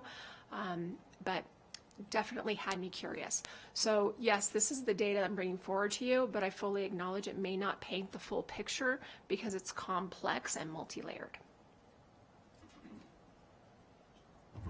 Thank you, President Smith. Thank you, Deputy Superintendent McMaster. That you answered what I was going to say. Well, what do you give us some examples of the technology violations? But I just, since you said it, I just want to make sure that kind of hangs in the air and everybody's thinking about this when we open the discussion up. You said confrontation in the classroom, you know, give me your phone, you know, you have your phone out, give me your phone. This is taking up valuable instruction time. It also probably will draw other students in witnessing this behavior. So I just want us to think about that. The phones are actually still in the student's possession. There's going to be these confrontations, and I mean, it chews up valuable time for instruction, and it causes a lot of friction. And I just want us all to be thinking about that when we're thinking how we're going to plan this out. I think what we optimally would like to do is just have the focus on learning and try and avoid any need for those kinds of confrontations, because it's very disruptive. Thank you. I'm going to jump in here, and then I'll have Vice President Mayberry go after me. So cyberbullying off campus, on campus, what is the district's responsibility with that? So we've got 2 classmates. There is texting, there could be social media, there could be things happening off-site. Yes, both the students are our students. What role does the district have in off-site cyberbullying, and how does that play a part in our responsibility, the coding of this? If anyone could kind of explain, that is a very common question that we get. A lot of this is happening off-site. What role do we play? What role do other agencies play? If anyone could jump in and clarify that. I'll give you a 30,000-foot answer to that, and then maybe if some questions still remain at the end, we can dive a little bit deeper. But in general, when it happens off campus, as soon as whatever has happened off campus is brought onto campus and it's disrupting the learning environment and it's got students talking and then there's spillover that's happening, that's when it becomes the school's responsibility. It's disrupting what's happening in the school environment. So that's when schools step in, and I'm so glad you brought up that stakeholder engagement in that, because it takes parents working together with administrators and teachers and community agencies. Sometimes even law enforcement gets involved. So it becomes very complex, and it really does take everybody working together. And I will tell you, the man hours involved in investigating something like that are substantial. And we can't always collect enough evidence to code it as cyberbullying, but we can always collect enough evidence to know it's disrupting the learning. And so we may not be coding it as cyberbullying in alignment with our NRS, but we certainly can collect enough evidence to say this is something we need to address. This isn't okay in our schools. Thank you for that. So just, if I have this right and I'm hearing you correctly, Sally and Annie are having a disagreement, and that disagreement or the bullying is happening over social media or through a piece of technology off-site. Then it comes to school, and now Sally and Annie are having issues in the classroom or in the hallways, or other students are getting involved, and it's starting to create a ripple effect. That's when the school district gets involved and then works with the students and the parents to understand what's happening, and whether or not it needs to be coded as cyberbullying or some sort of other interpersonal issue that we have, and then that's when the district gets involved. Is that accurate? Absolutely. Okay. And it's, I will also say that, and you've already covered this, but it seems low. Now, I know cyberbullying has a very specific definition, and so I'm sure that the 18 incidents is accurate based on that definition. But I believe we've all likely heard of the challenges that are happening between our students through social media and through technology outside of school and within school. It's just that cyberbullying has a very specific definition associated to it. Is that correct? Correct. Okay. Great, thank Thank you. And then Trustee Westlake, just to address a little bit of what you were saying when you're talking about the confrontation. I hope later on in the presentation when we have a school come up and share their example, they're going to talk about the process that they engaged in that to address that. So it'll give us an example to lend to the discussion. All right. So one of the biggest reasons that this is of a concern to us as a community, us as parents, us as district employees, and to students themselves is based on review of literature. Findings indicate that there's a connection between technology and at times more specifically social media use and negative mental health impacts. Relationships with self-injurious behavior are indicated in that research and findings. Effects on self-concept, self-views, including normalization of self-harm and suicidal ideation. There can be impacts on sleep, cognitive processing, and social emotional processing. And some research indicates that those effects may have a greater impact on girls. I do want to just mention here that because of this awareness, and this is acutely in the forefront of our mind as educators, we do have many proactive measures in place already to address these things. Some examples would be through our Title IX office. We have Civil Rights and Me. We're actually working to update that this year, but that really helps with maybe that cyberbullying aspect in particular. We have social emotional learning curriculum that has lessons about limiting screen time and responsible use of technology and helping educate students about how it's impacting their mental health. We also have Common Sense Media, which is through our academic department, part of 21st Century Learning. How do we be critical consumers of information we are getting from the internet? So we have a lot of proactive measures in place that have been in place for many years with our district to help address some of these concerns. Deputy Superintendent, and this is unusual. Usually there's more lights on. I don't know where the conversation is going to lead us or what actions might come at a point in the future, but I would like to recommend that however we move forward, that this be built into back to school messaging. I know that my younger son's elementary school participates in Screen Free Week, which is not just television, but it's also devices. So no matter where this conversation goes, I think it would be great to move forward with back to school activities, things like that, with messaging coming out from the schools. It sounds like we have a lot of great programming, even potential parent universities. But as we all know, and I'm going to state probably the most obvious thing that is said tonight, we don't buy cell phones for our students, which means we need to make parents our partners in a lot of these actions. And so, no matter where this goes, I'd really like to see this built into back to school and regular programming so that there's not a variation. Again, we might decide to focus on one aspect of education or ages, but overall, I would like to see that built in going forward, and that's just a suggestion as one trustee. Great. Thank you. I appreciate you emphasizing that this is our community and our shared responsibility to collectively engage in this process. So at the beginning of the presentation, I showed you a quote that talked about nuances. So here's where I start to get into some of these nuances. The next several slides, I'll be highlighting several nuances. As I mentioned, our administrative regulation didn't call out safety measures, and I don't think that we necessarily knew at the time the potential impacts, and we didn't have the kind of data that we have now. But student misuse of devices have resulted in students making either individual threats to other students or whole school threats that have definitely impacted the learning environment and schools.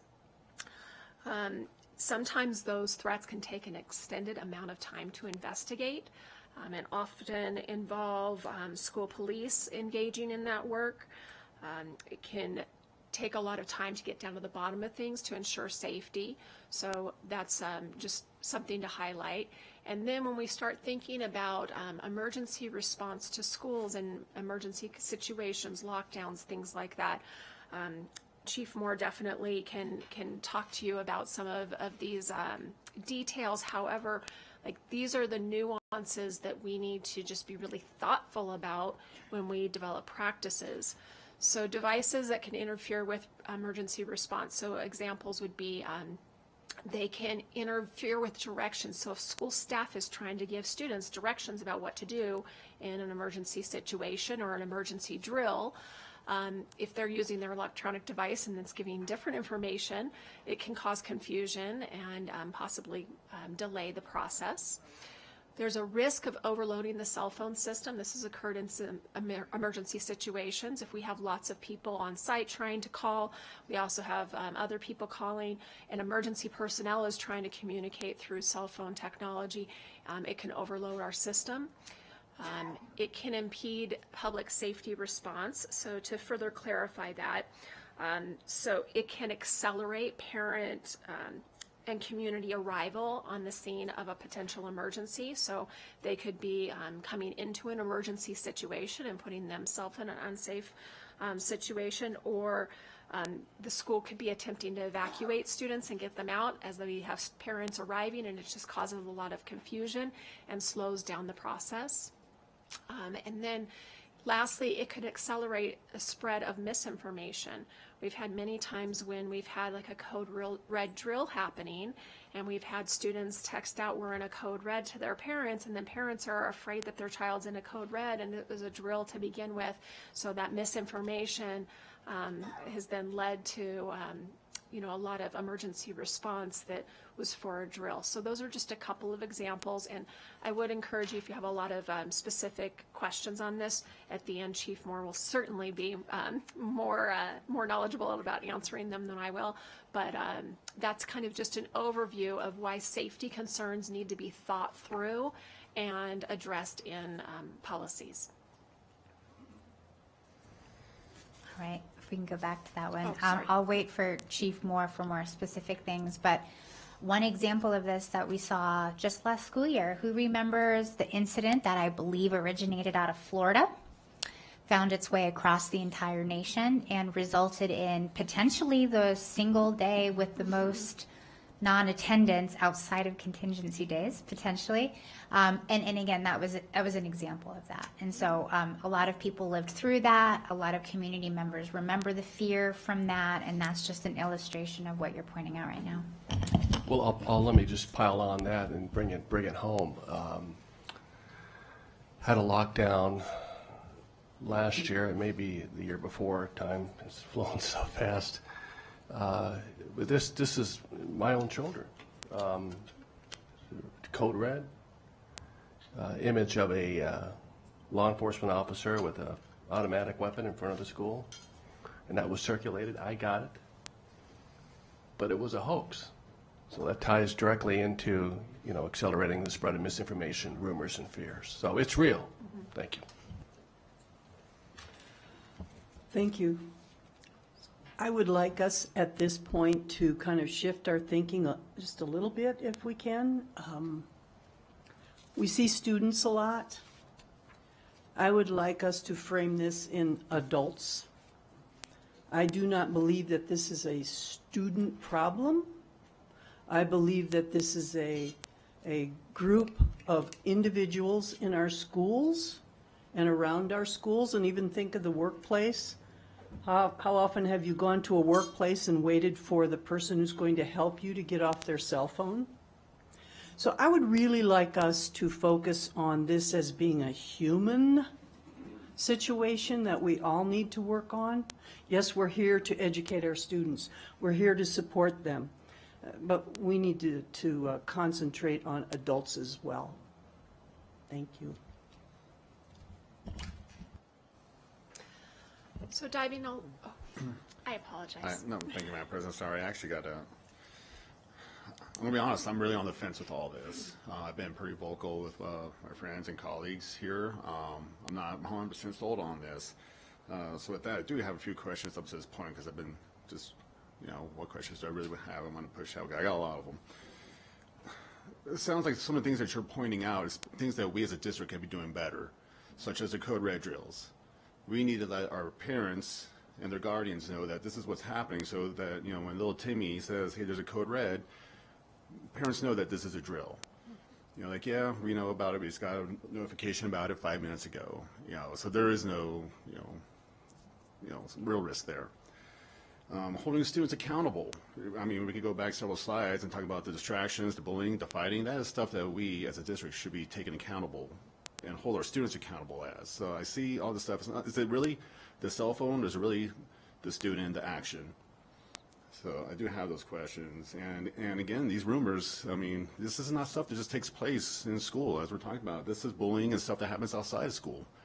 So we're trying to create this, I feel like, paint a picture of this will fix all our problems. That's what I'm feeling from this presentation, so I'll be honest. And I don't know if that's the case. And so, I mean, the fact of the matter is, Trustee Nicolette, I mean, I think cell phones are here. I don't think they're going to go anywhere.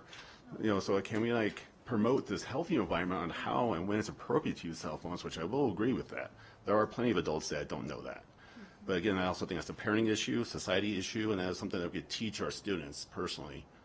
And really, it's, I've sat here and said, technology is here. We've got Space Force, we got so much technology going on, and we need to teach our kids to embrace it rather than try to ban it or restrict it. So I don't know where we're trying to go at with all this. So I'm going to wait a little bit more on that. But I will ask you a question. Have the parents weighed in? Have you done a district-wide survey with our parents? What are their thoughts on it? Because it sounds like we're doing a lot of talking amongst staff and amongst what's everyone else doing, but what do our parents want? Have you done anything about that? Thank you, Clerk Rodriguez. So just a little bit later in the presentation, you'll see more information in terms of a really good example where parents were absolutely embraced wholeheartedly, front and center, as a part of the process, and in fact provided such meaningful information that the school used it to develop how they were using and going about addressing cell phones. So right now, there's examples of how different schools have embraced our parents. And I think, as with all things related to the district, it's really important that we seek our parents' feedback.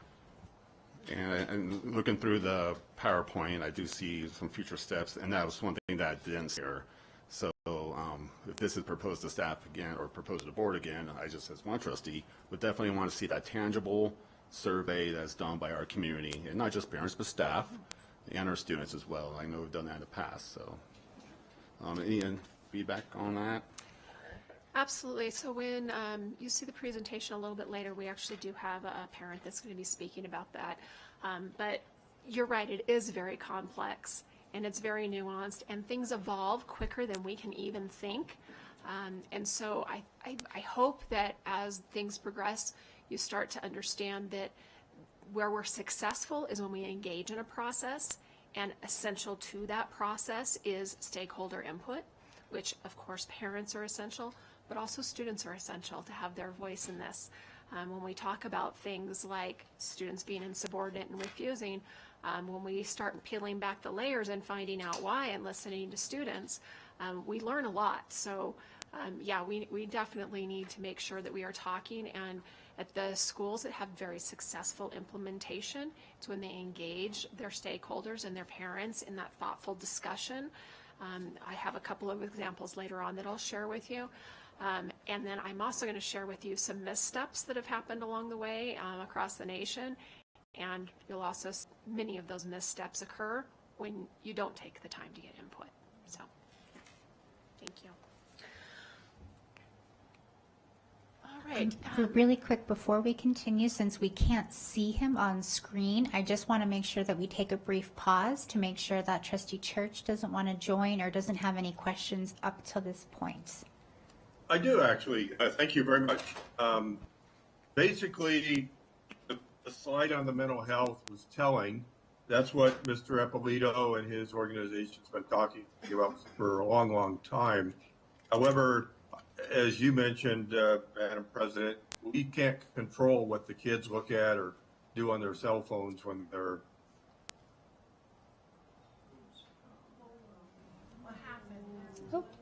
regulation or anything like that. The issue that Mr. Roberto brought up was the policy versus the regulation. And as I see the way forward, my big concern is what happens in the classroom. In other words, some places have gone to pouches where you put the cell phone in, you get it when you leave. That means it's accessible in an emergency, but it's not available during the class for kids to be texting. Kind of like that idea. I think that's the focus of what we need to look at, is the actual classroom. In terms of the comments about the time it takes to take away the phone from the kid and deal with the disciplinary actions, I get it. I know they're going to happen, but it seems like it's still, we can't ignore it. We can't excuse bad behavior. We can't leave the kids with cell phones because there might be a confrontation, and that kind of bad behavior needs to be dealt with. So I just wanted to throw that on the table, that I think taking the phones away from the students during classroom is probably a viable alternative. And again, I would think that we could have a policy, or redo our policy to include some reference to that, or we could simply provide general direction to the superintendent to include it in regulation. But those are my thoughts. So thank you for remembering me. Thanks. Absolutely, and you're exactly right. So all options are on the table, and that's exactly why we're starting with a dialogue and getting all of our ideas out there. But you're exactly right. Trustee Westlake. Thank you, President Smith. So my personal feeling is that there will be less confrontation the more consistency there is. At least consistency within an individual building. I understand that schools and grade levels might have different nuances and ways of doing this, but I think teacher to teacher inside of a building, if there is a lack of consistency, I think that opens the door for more confrontation, because especially when students have multiple teachers, if Mr. Johnson is allowing this with cell phones, and then the next class period they go to, Mrs. Jones doesn't allow that, it's very confusing for a student to weigh in, what should I be doing, what shouldn't I be doing? Well, I can do it in Mr. Johnson's class, I should be able to do it here. I just think that leaves a really gray area. I think whatever we do, we have to do it with consistency, and everybody needs to get behind that, or we might as well just not even have a plan.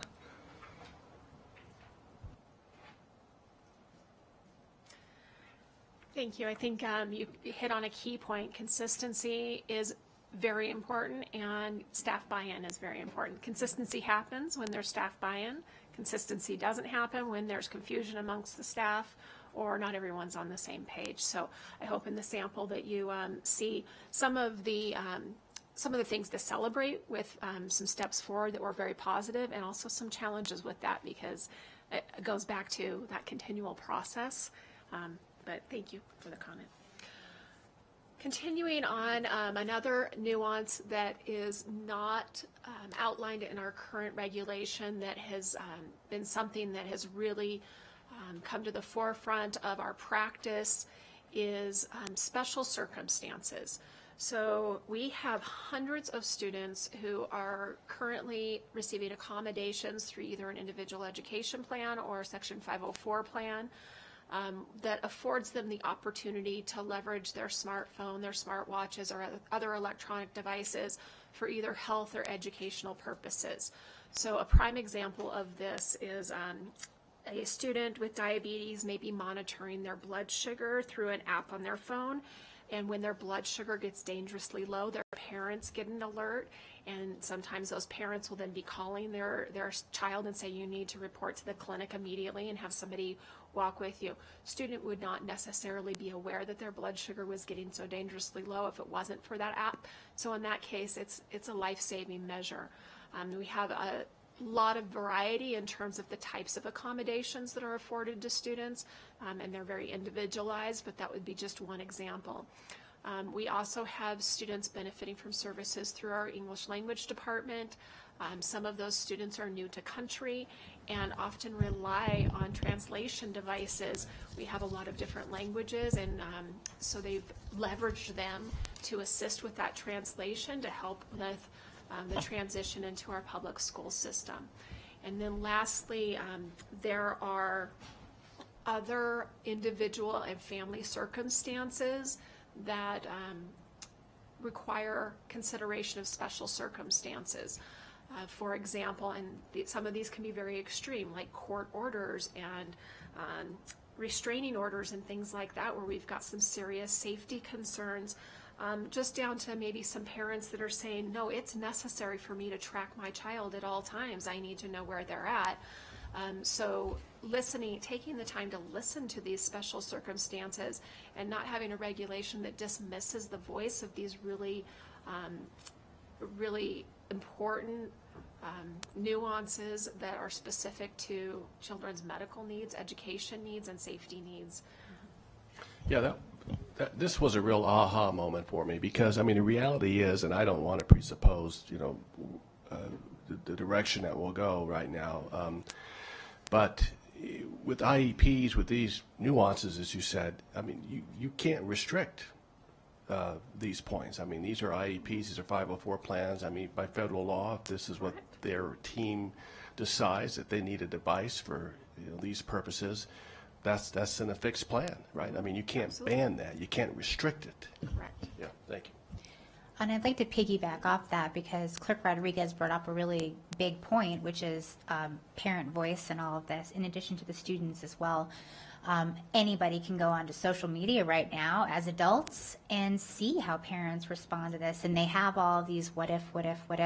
So any plan that comes out of this board in this district would be wise to pull in parents to make sure that whatever it is we bring forward has these caveats clearly spelled out, so we can preemptively say, well, Susie has diabetes and she has an app. In that case, this will be the situation.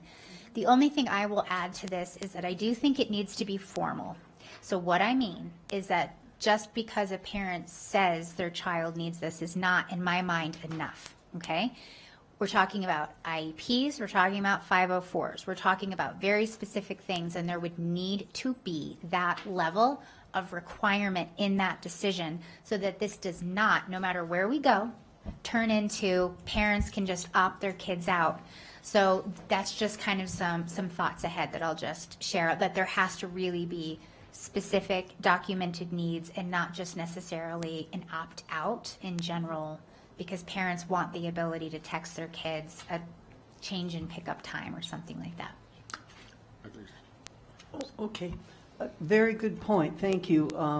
Much like immunization exemptions, which of course is backed up by NRS, but in this case, to your point, to have some kind of process whereby, I mean, I will give you an example. When I was the director of the Early Learning Center up at TMCC, there seemed like there was a fad where you don't want your kids to have whole milk or cow's milk, you know, and it was, so parents would come to you and say, I don't want my kid to have that kind, my child, to have that kind of milk, they need something special.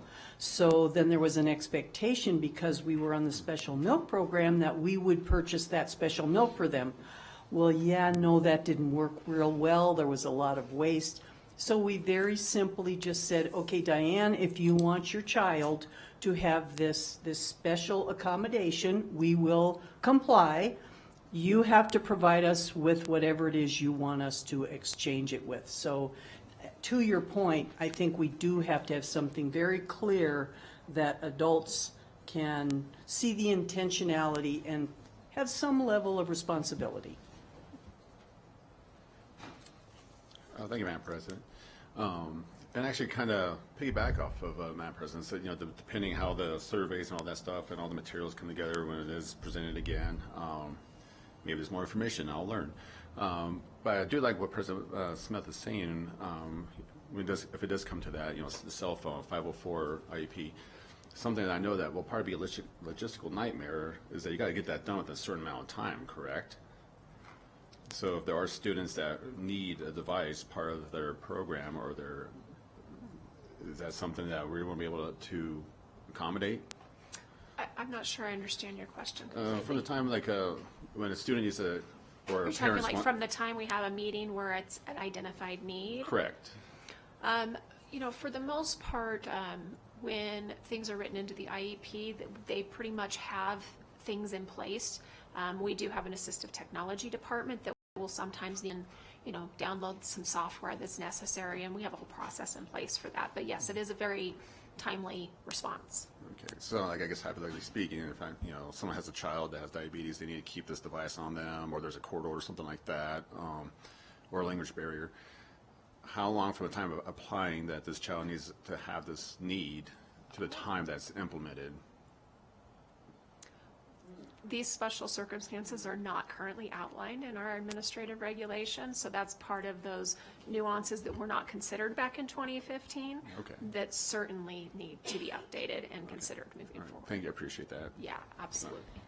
I feel like we're piggybacking on top of our piggybacking because what I think of with that is really there's always unique situations that come up, but really if we do at some point in the future move forward with a change, it would be surprising to all of a sudden see a huge interest in IEPs where a child specifically needs to have a cell phone. So I would like to think that a lot of the children who may be dealing with anxiety, diabetes, those things are a fairly consistent level. And it would be interesting to see after the fact, if anything does happen in the future, if all of a sudden there's a rush of requests for IEPs, things like that. So, but I see where you're going with that. Okay. And I guess I would just go back to the word process. If we don't engage in a process where people feel like they have a voice, then you do try to look for workarounds or loopholes in whatever system is in place. So if something like that were to happen, I think that would be a signal that we made a misstep and didn't engage them in the valuable stakeholder input. Thank you, President Smith. I don't see a lot of people rushing to do the IEPs. I mean, it's a lot of time on the parents' part. There's having a child that had an IEP.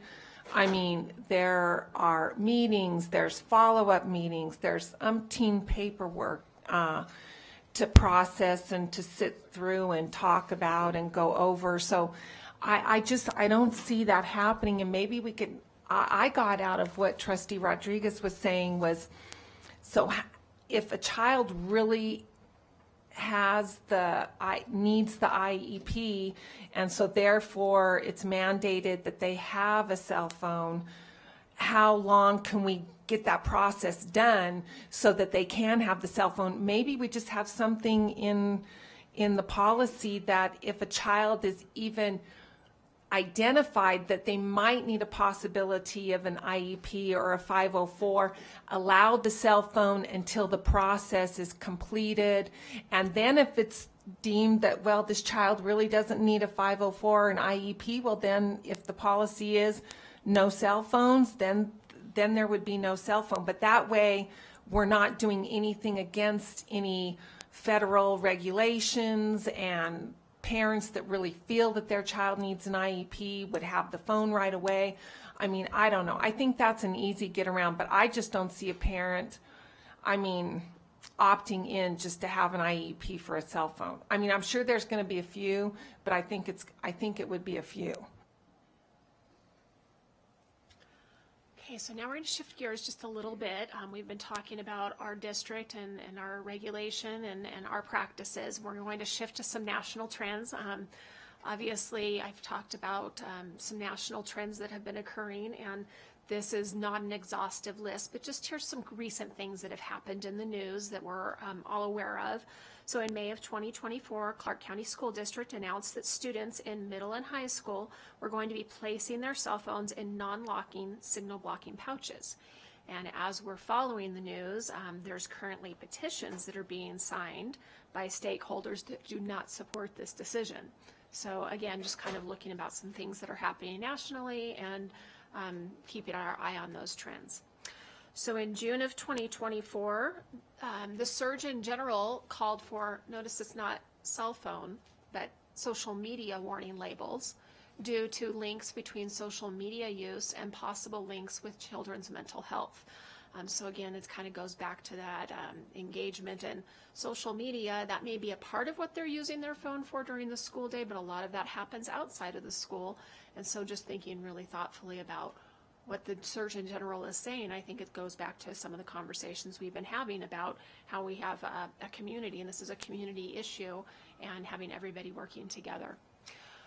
Then later on that very same month, June 2024, Los Angeles Unified School District announced a movement towards the nation's largest district-wide cell phone ban.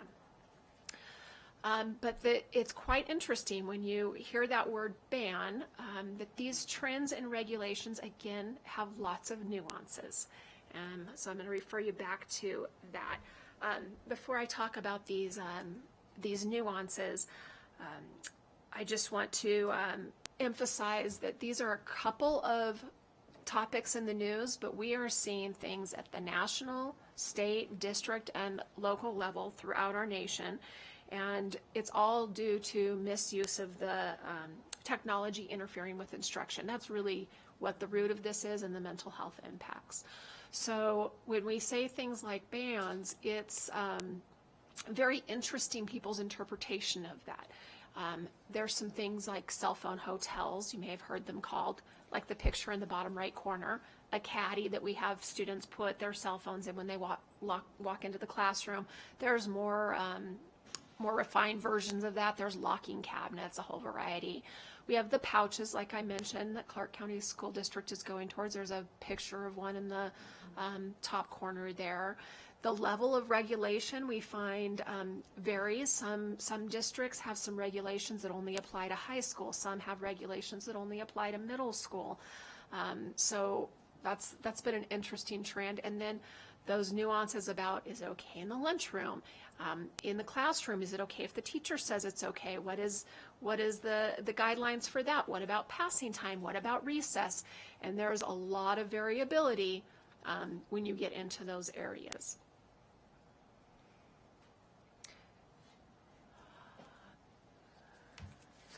Sorry. Oh, sorry. Sorry. Thank you, President Smith. I'm sorry. No, don't be sorry. This is Okay. exactly what we're here to do. So I just want to bring up some things that has been mentioned to me by some of my principals and teachers in schools. And my gosh, letting a child have their phone to go if they're going to the restroom, that's just asking for them to be dilly-dallying. Why do you need your phone in the bathroom, number one? But and the other thing is pretty much administrators and teachers are all in their areas once instruction starts, and so there's not going to be really anyone observing that child going to the restroom.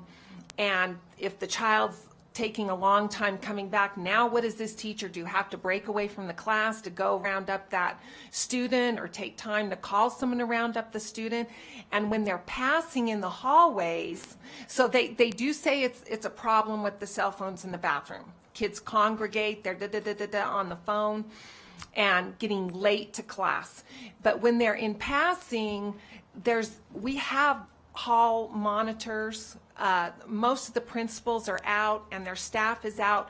Let's get to class. Come on, you guys. So there's not going to be really that dilly-dallying, leaning against the wall and texting. I mean, they're moving traffic along. The lunchroom, I'm just going to say, our kids don't know how to socially interact.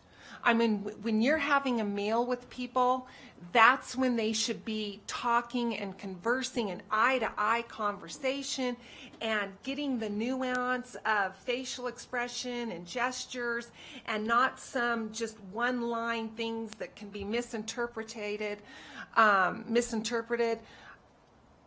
just think we really need to be thinking about every little tiny thing when we think of what we're doing here, because some of these things are definitely can be hindering our kids to develop socially, like I said, at lunch, And when they're going to class, they're being monitored, but the bathrooms are a definite problem. Every principal I've talked to, every teacher, the bathrooms are a definite problem. So I keep throwing these things out, so I know we're not deciding anything right now, but just so everyone has this kind of in their mind when they're thinking this through.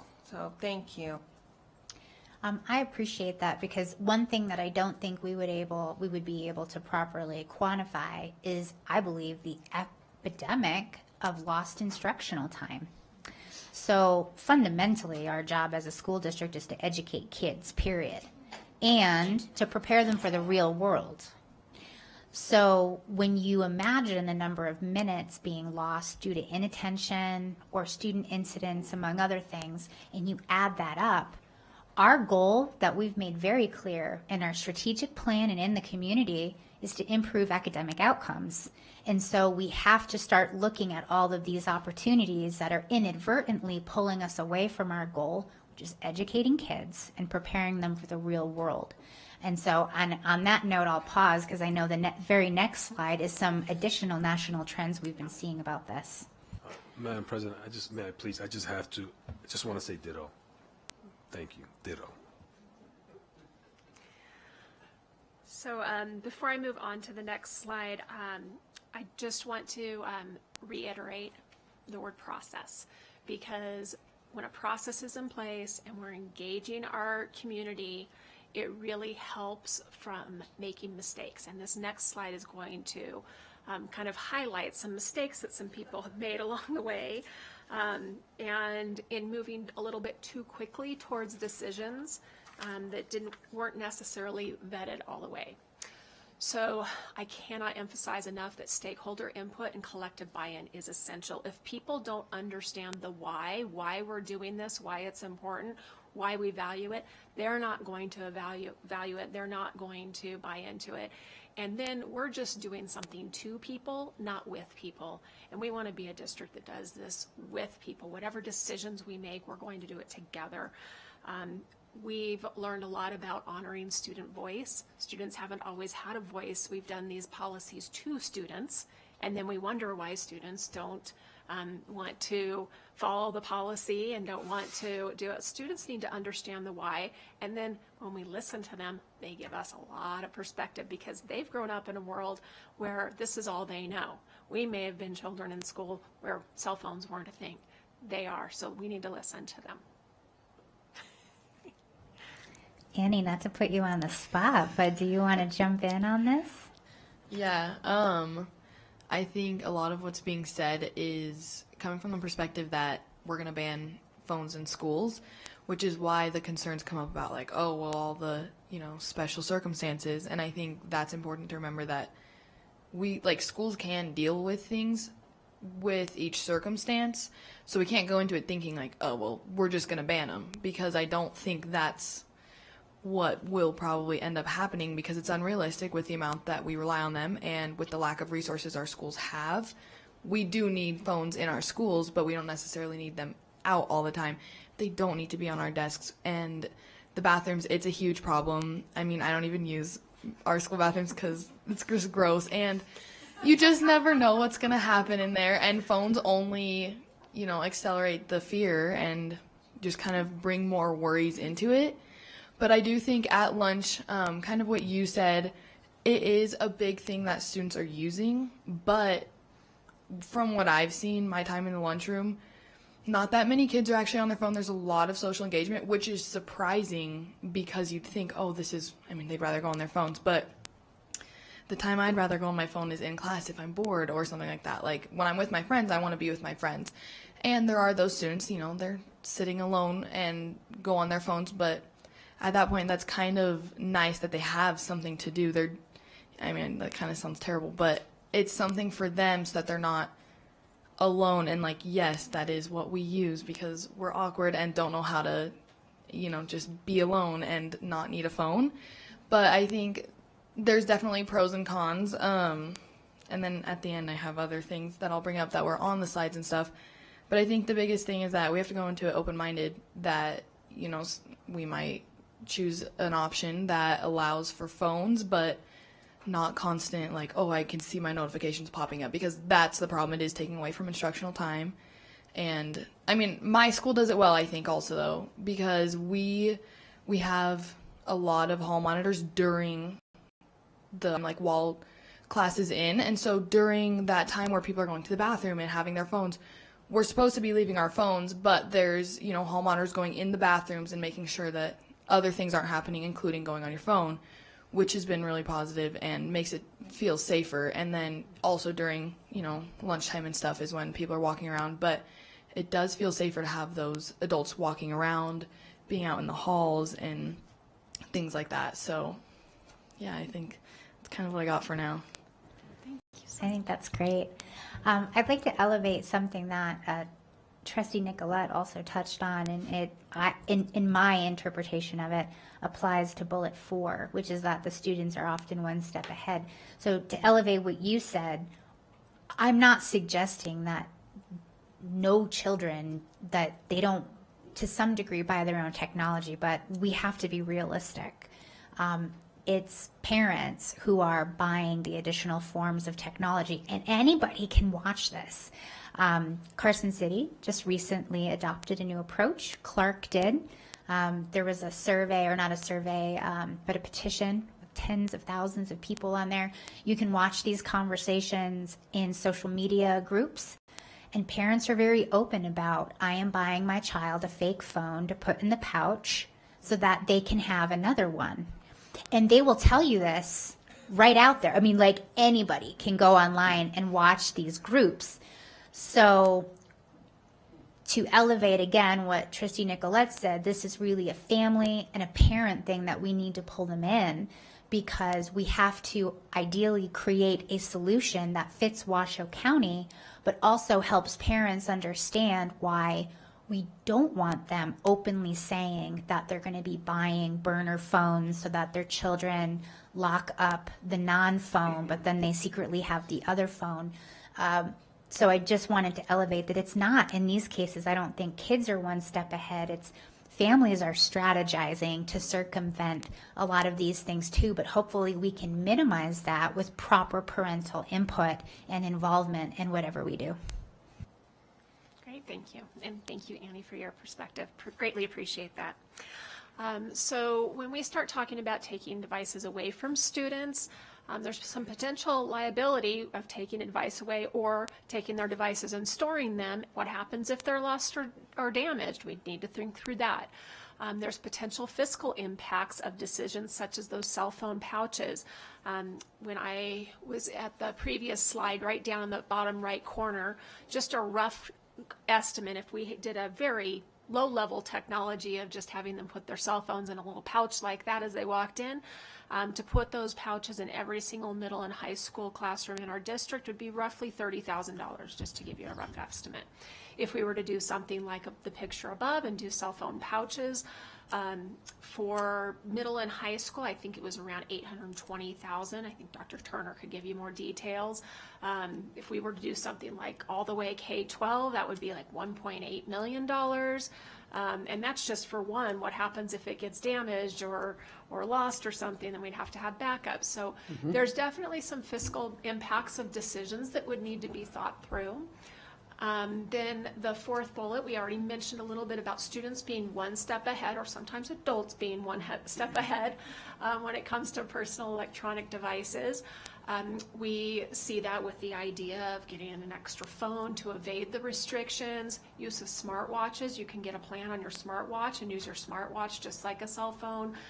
There's Bluetooth headphones, so if sometimes you can be engaged in listening to music and those kinds of things, and if your hair is covering it up, you don't even know it. So there's lots of nuances there. There's probably things we haven't even thought about, AI and how could that be misused. Again, everything evolves faster than we can probably keep up with, so I just think that that's important to be aware of. And then in some cases across the country that have moved quickly to a ban, they've noticed that it actually exacerbated the need to quote-unquote catch up during allowable times. Whether that allowable time was before or after school, or if they allowed it in the hallways or at lunch, as soon as students were allowed to use them, that's all they did. So they would see students not engaging with each other and not spending time with each other because they had to catch up from their access to their technology. Next, there's been some cases where there's an increased usage of bathroom passes so that they can use their phones and smartwatches outside of people's watchful eye.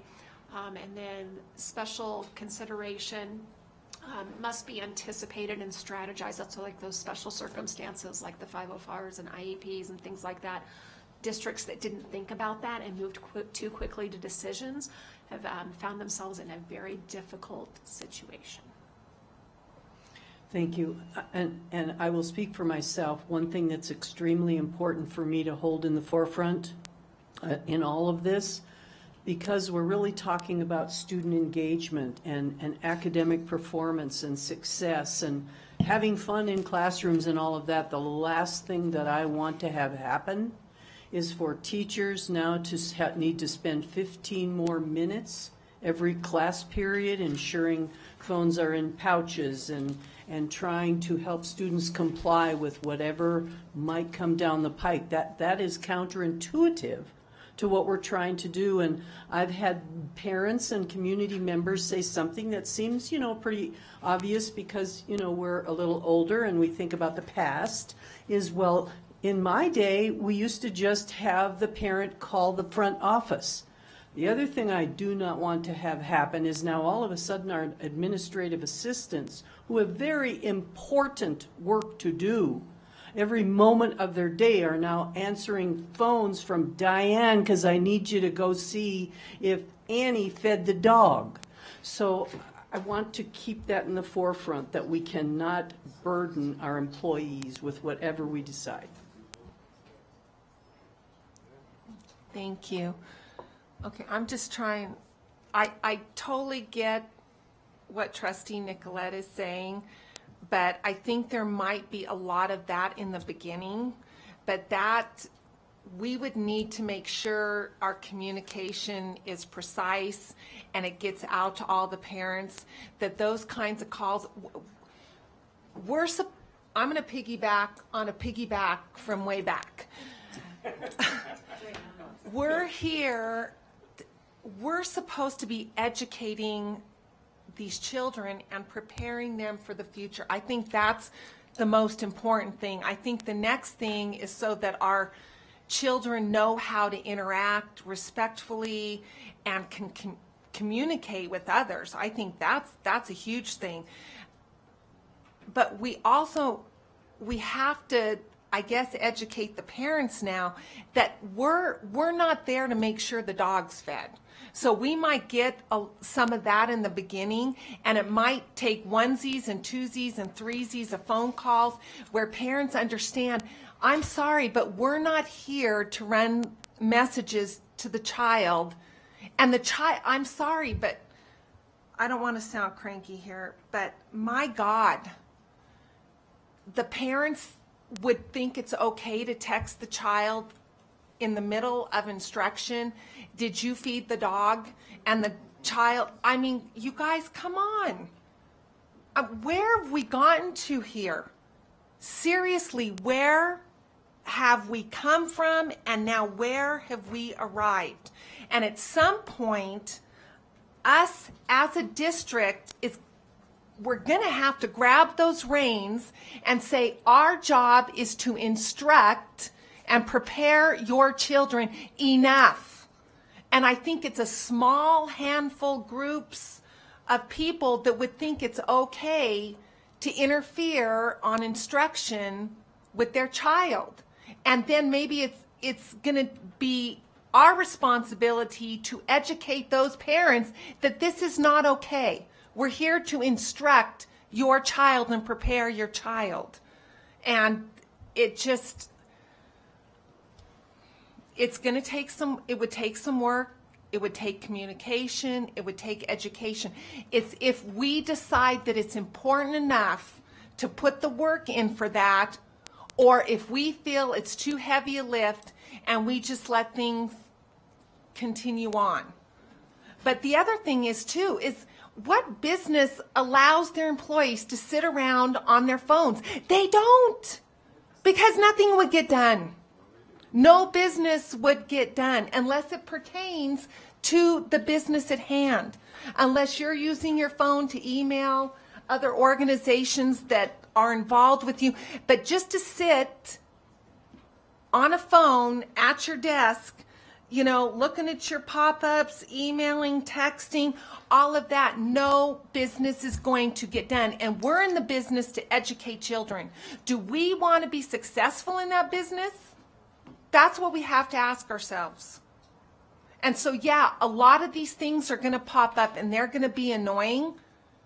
And it might take a year to get everybody on board, but I can guarantee you we could do it. If we decide to pull together as a team and to communicate with parents the importance, it would get done. It would get done. It's whether or not we want to grab those reins. So the closing statement in the slide at the bottom says, in order for a full school ban to be effective, you really have to have strong leadership supporting the staff and enforcing it. And this came from the same article that highlighted the different trends that we're seeing across the nation. And I put that there to help introduce our next slide. You get a little bit of a break from me. Former Reno High School principal Chris Hackbush, now associate chief, will be coming up and kind of talking about the journey that he did with his school. I'm just going to step aside because he's going to have some guests joining him here shortly. So hopefully he'll be able to talk to you a lot about that process that he engaged in. Thank you, Deputy. Good afternoon, Board of Trustees, Board President Smith, and Superintendent Ernst. My name is Chris Hackbush, and I am the new Associate Chief for Secondary Schools, for the record. Joining me in a few moments this afternoon will be Melissa Cavalicio and Finn Smith, two student voice representatives from Reno High School, along with Parent and Booster President Willow Kennedy. The We Are Present campaign is a pilot student electronic device policy Reno High School implemented last January. I want to take you through the process we took to develop the pilot policy, along with the purpose and adjustments we made along the way leading into this school year. In September of last year, teacher leaders of Reno High School advocated for a school-wide policy tightening up our cell phone usage for students during instructional time, as we aimed to reclaim instructional time, student focus, collaborative instructional techniques, decreasing cyberbullying, and improve the overall mental health and well-being of our students. Shortly after that staff meeting, I had the opportunity to do a professional development up in Oregon, University of Oregon Enrollment Management Board, which I've been a member for 10 years. And in that PD, I have the opportunity to collaborate with 25 other educators all over the country. What we do on the first day is we do campus updates. So we listen to what's going on at their sites and their districts. The first six educators before my time to share all mentioned new cell phone policies. So it was very timely. So suffice to say, I came home with a handful of policies to look through. Reno High School created a draft policy that addressed cell phones, earbuds during instructional time. The focus was to promote student self-regulation and management of their cell phone use. Students had the option to have their own devices on them put away, out of sight, out of mind, including their earbuds. Many teachers were already doing this in our classroom, by the way. If they chose to hand their devices to the teacher, that was their choice. Again, self-regulation, self-management. If they showed they needed help complying with that policy, teachers would confiscate the device, locating it in a box holder or caddy system of the teacher's choice for the remainder of the class period. To be true to our strategic plan, we shared and vetted this draft policy with family, for families, staff, and our student voice forum that any student could attend. Out of discussions, we fine-tuned the draft policy, then shared it with our school community for 4 weeks leading up to winter break. This was through newsletters, social media alerts, and word of mouth from the teachers in the classroom. Upon return from winter break, staff received whatever holders they wanted for their classrooms. They collaborated during their PLCs. What did they want to use? It was kind of department specific. Then we had the professional development day, the return day before second semester started with staff, and they worked on best practices. So I had veteran staff who had already been doing the work in the building discuss, and we got a lot of great dialogue because you have varied levels of comfort with adults when dealing with technology with students. And so they really had some rich discussions, shared best practices, showed examples. It was a good discussion. During the third quarter, we had minimal issues with students not complying, and overall parents were supportive. Fourth quarter, however, we surveyed the staff, and when we did our classroom walkthroughs, we saw some slippage, obviously, some idle time use of cell phones, and the loosening of enforcement to fidelity in our building. So the takeaways from the pilot that our team took to revise the policy for this year. Staff had varying degrees when it comes to technology use and varying tolerances as classroom managers for cell phone use. From the pandemic, the pendulum has swung to students typing papers. My own son typed papers on his phone. I don't know how he did it. Taking formative assessments, using QR codes to access articles on the wall, safe voice texting system, school safety measures, research, checking their Infinite Campus for grade reports, utilizing Teams, and now Canvas. Some staff wanted the professional discretion and courtesy to use devices for instructional purposes in their lessons. Hall passes were being used, as we've mentioned earlier, for students to get on their cell phones. So we know that happened in the bathrooms and was often. We even heard some students bringing 2 phones to circumvent the policy. Earbuds and smartwatches are also something to be considered when revising any policies or regs. Students shared, and we do have some students coming up to discuss this, but students shared they wanted to make sure adults followed the policy as well during instructional time. They also wanted to know about laptops and technology, what was available during the classroom so they could do their papers and their research. Many schools have enough laptops to support students instructionally, because I talked to a lot of my colleagues.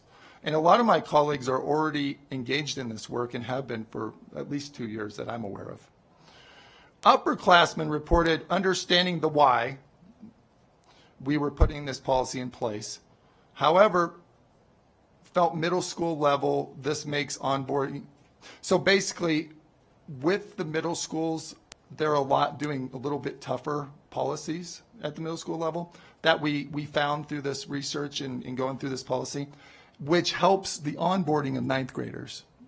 So when you have the ninth graders rolling up, there's already an expectation, which I was happy to find out.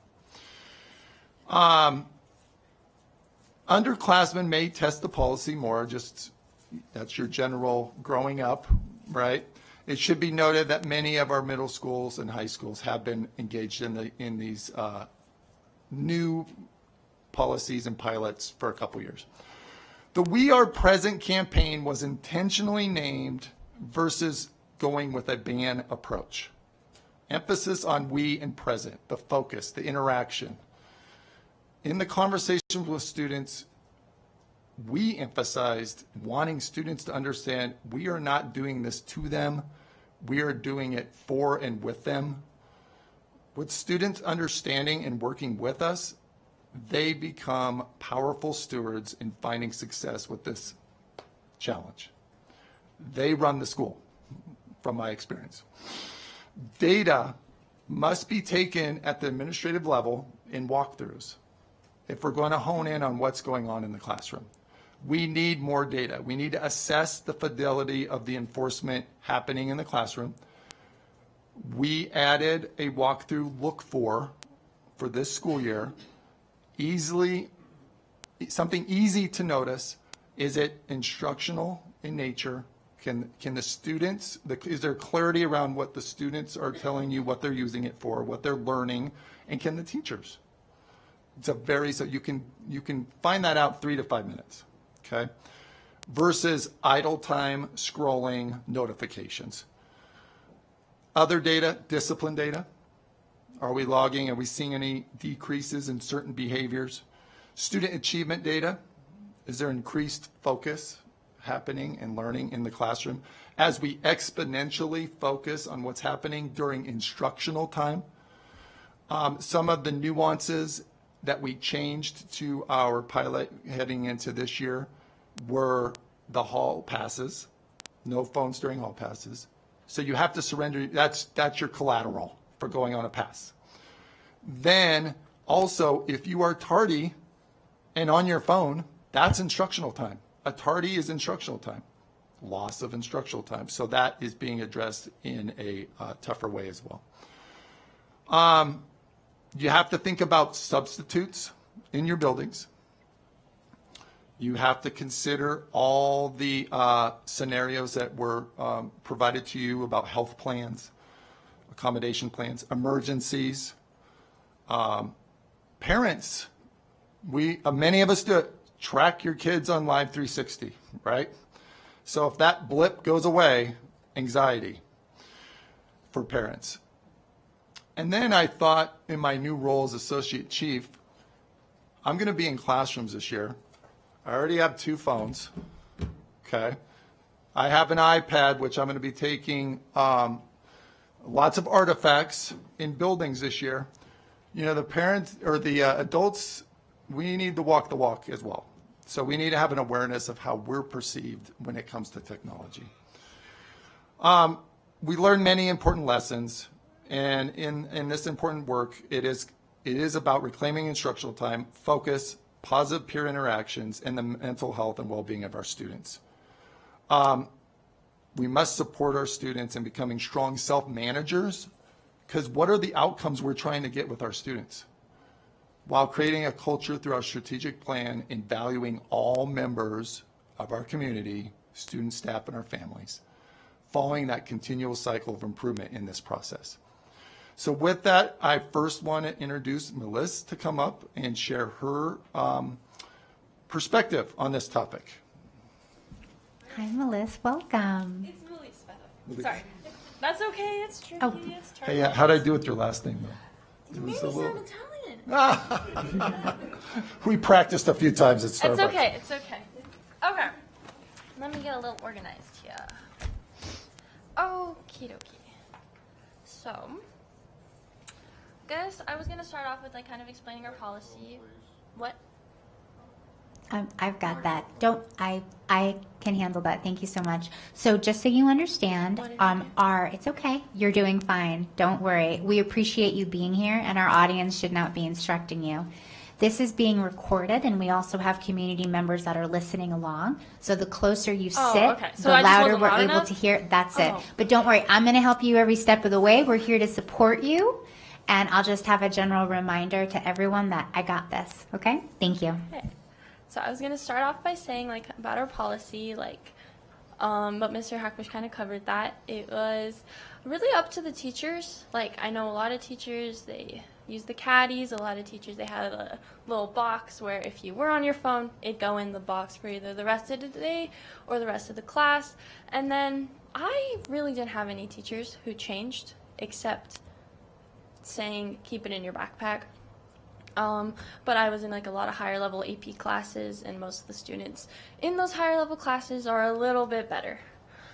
So after the policy was implemented, I did kind of see a little shift in the students, at least the ones I was around.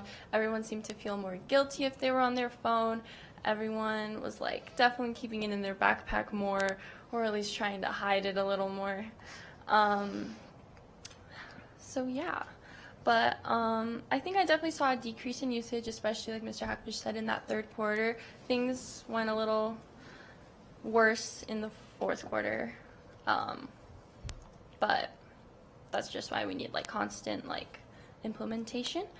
But like if there was any like downtime in class, students would just immediately go to their phones, which is not what we want. Everyone was quite annoyed. Everyone was like, why are we doing this? What's the point of this? So that's why I think we should really emphasize like why this is. I was saying before I spoke at another place, like we need to emphasize that phones and social media are like bad for mental health. Like you're here to learn, not here to snap your friends and AP Psych or whatever.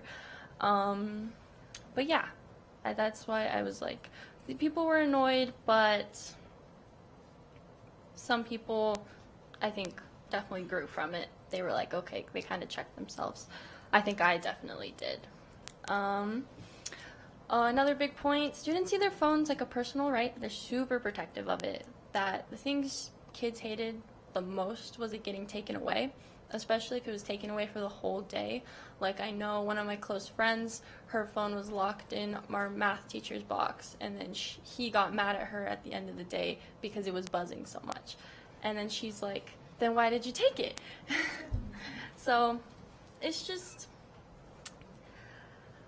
it's really tricky because like you don't want them to be on their phones. You don't think they can keep it in their backpack, but also when you take it away, they're like, you're taking away something that I own, that my parents paid for, or I paid for, and it's my belonging, not yours.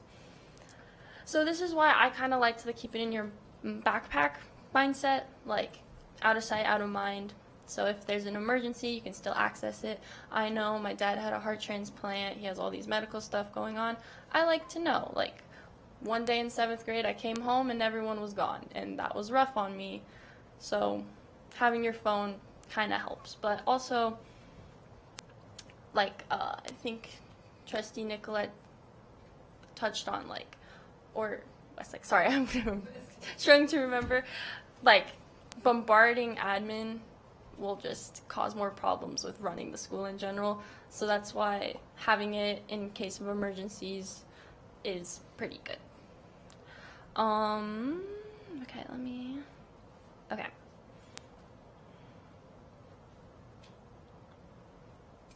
Okay, so one of my things is that I think students have kind of just like lost wanting to learn. Like there's just no culture of like desire to learn anymore with a big portion of the student population. Like I know a lot of students, they're just there to get their credits and graduate, but they don't really care about anything they're learning. They'll just do anything to get an easy A. Like I've heard people say that in their AP classes, and I'm like, well, what's the point of this? So just some way to rebuild the culture of education to just have students have the desire to be off their phones because they're actually intrigued in learning. They're intrigued in what they're doing, not if this guy they like is snapping them. One thing that I really liked that one of my teachers did last year, he was telling me on the first day of school, or he told the whole class, like, I'm here to teach you, and I can't do that unless you put the phones away. I don't want cell phone usage in this class unless I explicitly state it. Please respect me, and I'll respect your belongings. And that was definitely the class I used my phone in the least, because, like, here's this teacher who's empathizing with me and saying, like, I understand you want to be on your phone, but this is my job. I'm here to teach you, and you signed up for this class. You're here to learn. And I think that's important for teachers to do, because there's definitely like students, they don't respect their teachers. That's what I've learned. I've literally heard this person that I used to be friends with say, well, I don't care about my teachers, they don't care about me. And I'm like, I don't think that's true. I think our teachers care about us a lot, especially the ones I've had here at Reno. Okay, I touched on that. Phones are bad for mental health. Definitely just like kind of getting that out there, like phones, social media, bad for mental health, especially for girls, because it's that whole self-image thing, all of that. So really getting that out there, using posters, or even posting it on social media, which sounds counterintuitive, but that's how you get to students. And then going back to like getting your possessions taken away, maybe instead of like getting it taken away, kids have the choice to put it away at the start of class or keep it in their backpacks. I really like that because you can either have it away, or the teacher has it in a box that's also away, or trading it in for like a fidget toy or like a piece of coloring paper, because I know I really like doodling when my teachers lecture, even if I'm like taking notes and then doodling and whatnot. I think it keeps me focused, and I know a lot of students like twiddling with pens or something like that, maybe trading their phone in, so it's not like, so it's a fair trade instead of your teacher taking it away. And did I write anything else? Great job. Yeah, I think that's it. Thanks, Melissa. Was it Melissa or Melise? Melise. Okay, Yeah. Thank you so much. That way we can address you directly. So thank you so much for those insights. I really appreciate it. Trustee Westlake. Thank you, President Smith. Honey, thank you for being, you were so prepared, Melise. I mean, so much information, and I can tell that you really took this to heart and wanted to communicate and pass along information to help us, and I really appreciate that.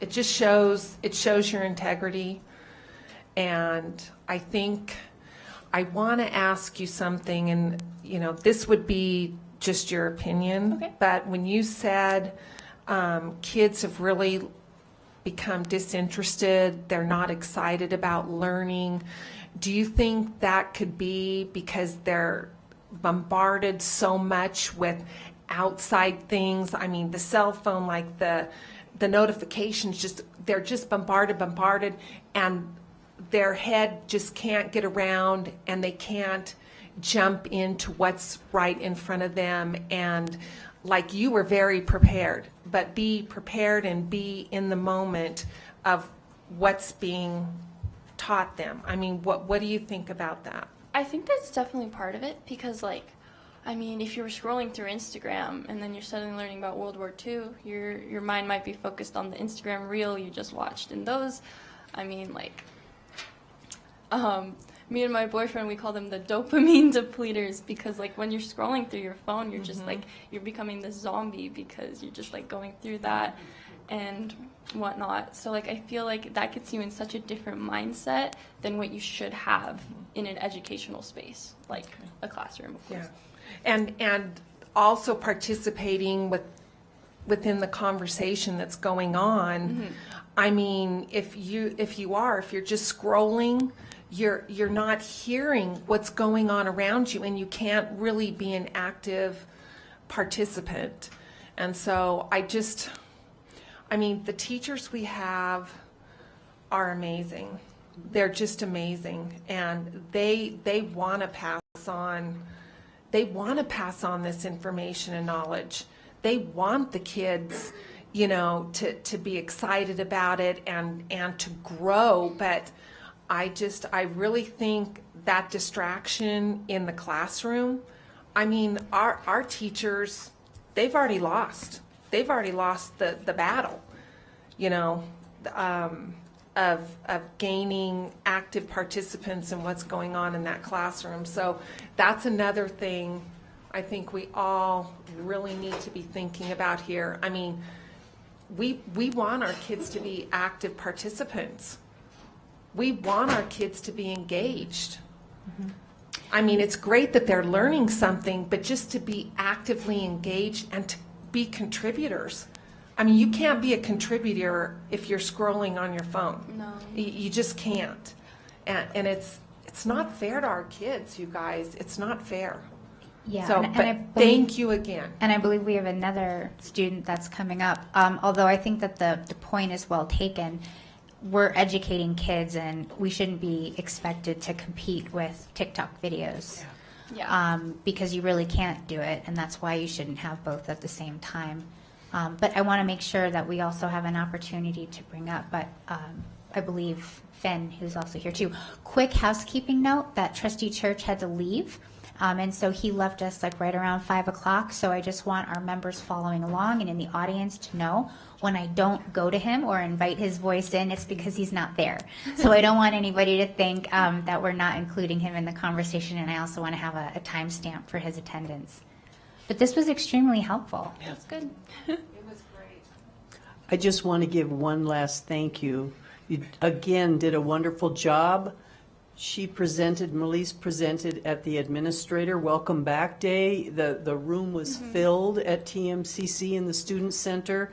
You did a marvelous job. What do you think, 400 people? There was a lot of people. There was a lot of people. Thank you for being so sweet, though. Oh, you're welcome. You did a wonderful job again. Thank you. Okay, should I stay Thank up there you. for questions or? No, I think it's time to probably welcome our next student. I need someone to Oh, and then while we welcome up our next student, I'd love to hear from Annie. Just touching on what Melise said about, just because it pertains to what she said about kids being stingy about it being their property because it's their phone. Something to think about is this is public school, and so it's kind of hard to define, like, yes, it's your property, but, like, you're here for free, and obviously there's, costs other people are paying, but I think it's just kind of a tough argument to make that it's your property in the scenario they're in. Also, I think it was really smart that teachers need to be thinking about, and students, I'm not just saying, like, it is a two-way street, and we've talked about this at my school, but when teachers come across without hostility and they just, they respect you, it immediately, students want to respect them more, and I've seen that in my classroom, so just something to put out there. Hi, my name is Finn Smith. So, real quick, touching off of what we finished with Melise. Again, with if you're scrolling through instructional time, I think it's a common misunderstanding that we as humans can multitask. We can't multitask, you can switch task though. And so, especially when you are competing with the social media, you're not listening to whatever the teacher's saying. So again, going off of Melise, I strongly believe and agree that whatever plan we implement should be strictly implemented from day one. But I've also noticed how when there's the possible consequence of your phone being taken away, kids often take that a little bit more seriously. So I think that as long as that consequence is there, this policy would be monitored more strictly, and I think it gives the students much more of a real world situation where if you're on your phone at a job, you get fired or written up, and that's not something, it's not a life skill you should be developing in high school. We should be developing life skills and good work habits and also social skills, like was also mentioned, because the lack of that and the usage of technology during that decreases the social skills. And so while the confiscation of the phone is also a debatable consequence for something so seemingly simple, enforcing policies like that will restore cultural and hopefully ensure the success and prosperity of future years, because their focus and attention not only on high school but also on years forward will be present. And I think enforcing more of a policy where you have to put your phone in a pocket every day when you come into class is better than keeping it in your backpack, because there are studies that even if the phone is on the table next to you, your anxiety goes up because it's not in your physical possession. So even with the backpack, the student's anxiety is probably even, more elevated because it's right there. They can probably feel it vibrating through their desk, whatever. And so I think when it's on the pocket, you can't feel the vibrations, you can't see the screen light up. It's much more removed from your view. So. Thank you so much, Ben. That was, I tend to agree with you as a human, and we need to keep moving, okay? So we have more, truly, we have. I just know. No. That's okay, because we have a lot more to talk about. But on a human level, I can relate to that. When your phone buzzes, you look. Most people do that. Trustee Westlake, and then we're going to keep going. I just want to say, I am so impressed with Melise and Finn. I mean, I am just, wow. That's all. Thank you. Great job. Respect, honor, strength. That's what we see with these students. Which, by the way, is the motto? Is that the right way? Yes, of Reno High School. And now we have a parent perspective. Hello. My name is Willow Kennedy. I'm a parent at Reno High School, and I'm also the president of the Parent Booster Club. So thank you for having me here. Here to discuss the implementation of the new cell phone policy we are present that we put into place this past school year at Reno High School, which no longer allows phone usage inside classrooms, while still allowing students to utilize their phones during passing periods. Reno High was successful in implementing this policy because from the beginning they communicated their expectations to the parents and the students. Before Christmas break, they sent home a newsletter sharing the new policy going into effect after the break. This allowed the students and parents to have discussions at home before returning to school. The new policy's effectiveness was dependent on clear communication between the parents, students, and the teachers. Coincidentally, many classroom rules would already be in line with the expectations of the no phones unless it was to be used for a learning purpose or in aiding with their lesson plans. This policy has had a positive impact on the academic success and overall well-being of our students, and I believe it's worth considering for implementation countywide. When former principal Chris Hackbush presented the idea, the Parent Booster Club was very supportive, and we began sharing expectations immediately with our leadership students. As a parent, I have seen firsthand the benefits of this policy on both of my students who have attended and currently attend Reno High. One being outgoing and the other being an introverted student. They have expressed how much easier it is for them to focus in class without the distraction of their phones and the social pressure that comes along with constant connectivity. Enforcing this policy is a process that requires the collaboration of the staff, families, and students. During the transition period, it was very important to communicate to parents to have discussions with their students supporting the policy, making it clear that it was no longer acceptable to use their cell phones during class so that it could be successful.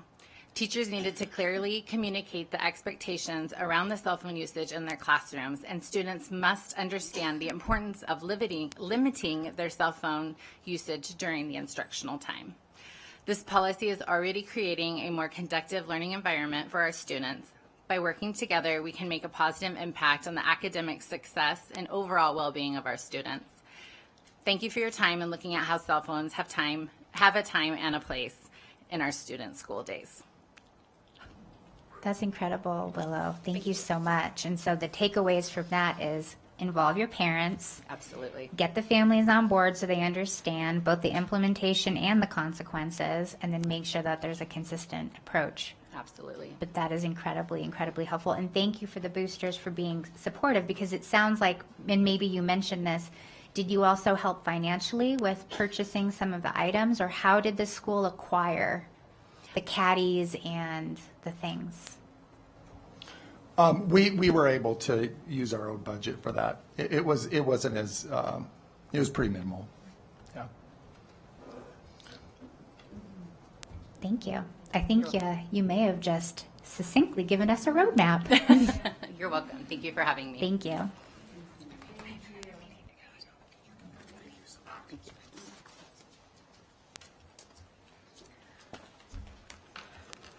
So, Trustee Nicolette had mentioned at the beginning of August, we had a principal meeting where our principals, deans, and assistant principals came together to kick off the year.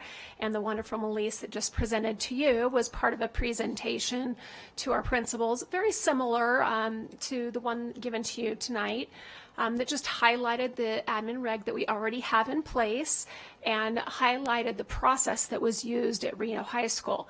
And we were curious to collect feedback from them. So we conducted a survey and collected feedback from them, reflecting on last year. And as you can see, 69% of our elementary schools stated that they did have a policy in place last year, 100% of our middle schools, and 75% of our high schools. So we dug a little bit deeper on that, and of the schools that stated that they had a policy in place, we were wondering, have you had to update that or modify it post-pandemic? Because it's been a different world since then. So in elementary, 54% said yes, and of the 54, or of that group, 33% said that they updated within the last year. For middle schools, 71% said yes, we've had to update it post-pandemic, and 50% of the middle schools did that within the last year. And then our high schools, 88% said yes, we had to update that, and 75% engaged in that process within the last year. Many of those schools that said yes, we engaged in it last year, said that they engage in the process every year, because I hope that you've kind of been exposed to the importance of that process and revisiting it and continuing to get voice and buy-in. So just wanted to highlight that stakeholder input and consistency seem to be the driving force for these updates. When the stakeholders change from year to year to year, you think of a middle school, they're only there for 3 years. So after 3 years, none of the students and families were involved in the process of adopting whatever policy is in place. And so it does require that constant refresh so that people continue to understand the why. I also want to go back to the students, parents, and sometimes one step ahead of us, so things change over time. Like I said, we haven't really talked about AI and how that might impact things. We probably don't even know yet, but we're going to probably have to think about that in the future. So this is sort of some 30,000 foot like big data, but just a sampling of a couple of specific schools. So elementary school, it's a very different process at elementary, but not so formalized oftentimes as our middle and high schools. But 2 examples for you is Stead Elementary School revised their policy last year. They said that they didn't have the support of all the staff members and people were not on the same page. So when they engaged in the process, they found that one of the root causes was because the community really wanted them to have access at least sometime during the day for check-ins. And so by allowing the cell phone use at recess time, it increased compliance and got everyone on the same page. I don't mean to interrupt you. In elementary school. Yeah. Yep. At Donner Springs Elementary School, they were noticing some trends where smartwatches were becoming an issue, and it had never been an issue before. They didn't know how to handle it, and their policy didn't address that. So they had to go through this process to say, okay, now what do we do about the smartwatches? When we get to middle school, it's interesting, the 2 middle schools that I think are highlighted for me happen to be middle schools that feed into Reno High School. So where it's really powerful is when you have that vertical alignment. The same Reno High School parents and families also are Swope Middle School families and Clayton Middle School families, and those 2 schools engaged in a process really in alignment with the We Are Present challenge. So Swope, for example, said that we're committed now to refreshing this every year, and we need to make some minor adjustments based on how things are going from year to year. One of the resisting factors was that parents were really concerned that they weren't going to have access to their children, and staff wasn't in full agreement. So by going through this process and listening to parents and listening to staff and getting everyone on the same page, they were able to make some positive steps forward. Clayton would be the other school that I mentioned. They really focused in on clear communication. That was a misstep that had happened, and they figured out that was the root cause of the lack of consistency, is just not a clearly articulated plan. So they got the stakeholder buy-in, and discussed options for where the phones go. That seemed to be kind of a topic where people wanted to have some say in that and really talk about that. And then Clayton did a poster campaign. They put posters up around their school that didn't necessarily focus on, no, you can't use your cell phone. It focused on, we're committed to increasing instructional time, and here's how we're going to do it. There was some, let's see. DeMonte Ranch High School would be another example of another high school. I know you mentioned McQueen has a policy in place as well, but DeMonte is another example. They worked to make sure that they had laptop access. Some of our high school students had talked about, well, we use the cell phones for the QR codes, or we type our papers, or we do this, or we do some research. So before they could tackle the cell phone topic, they needed to make sure that students had the access to the laptops during the day. So they had to get really strategic about where they were putting their carts and making sure that all students had access throughout the day.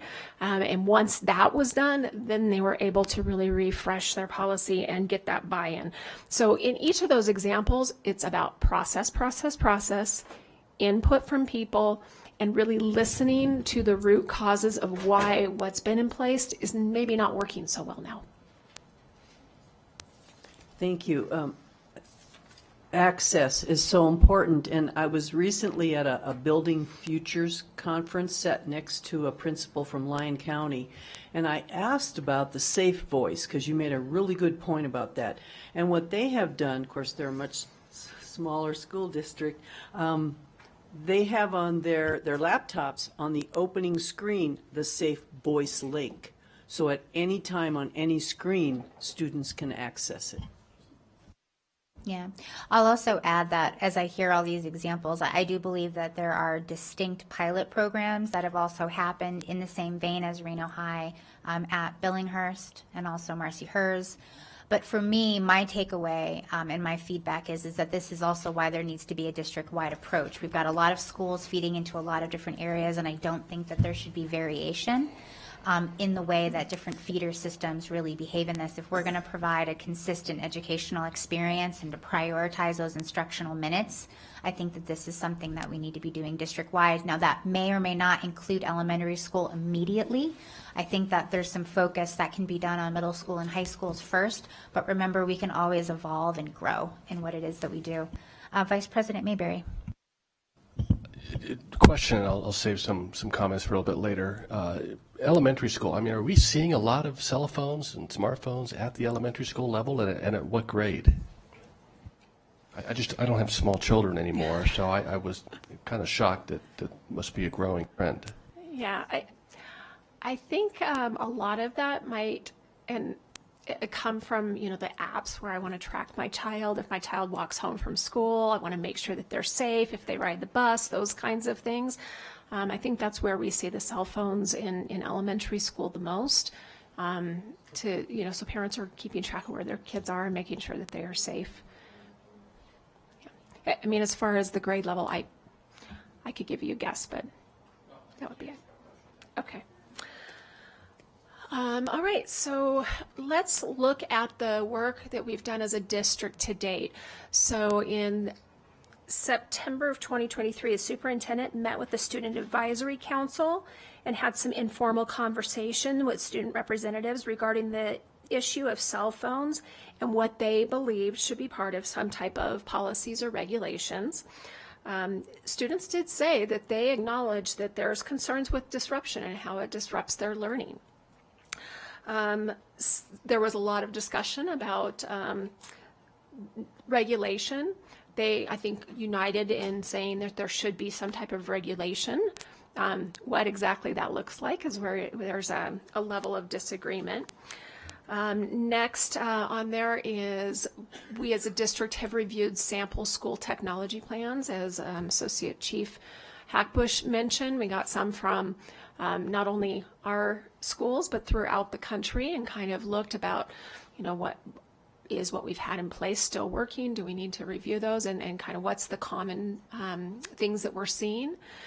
We also reviewed the student behavior data that I shared with you today. We reviewed some research, literature, and news that I've shared in this PowerPoint with you today. We did some research on those nationwide policies. And then we did some research on our own policy, so our admin reg that we currently have in place, and that it's currently attached to our board policy on student discipline.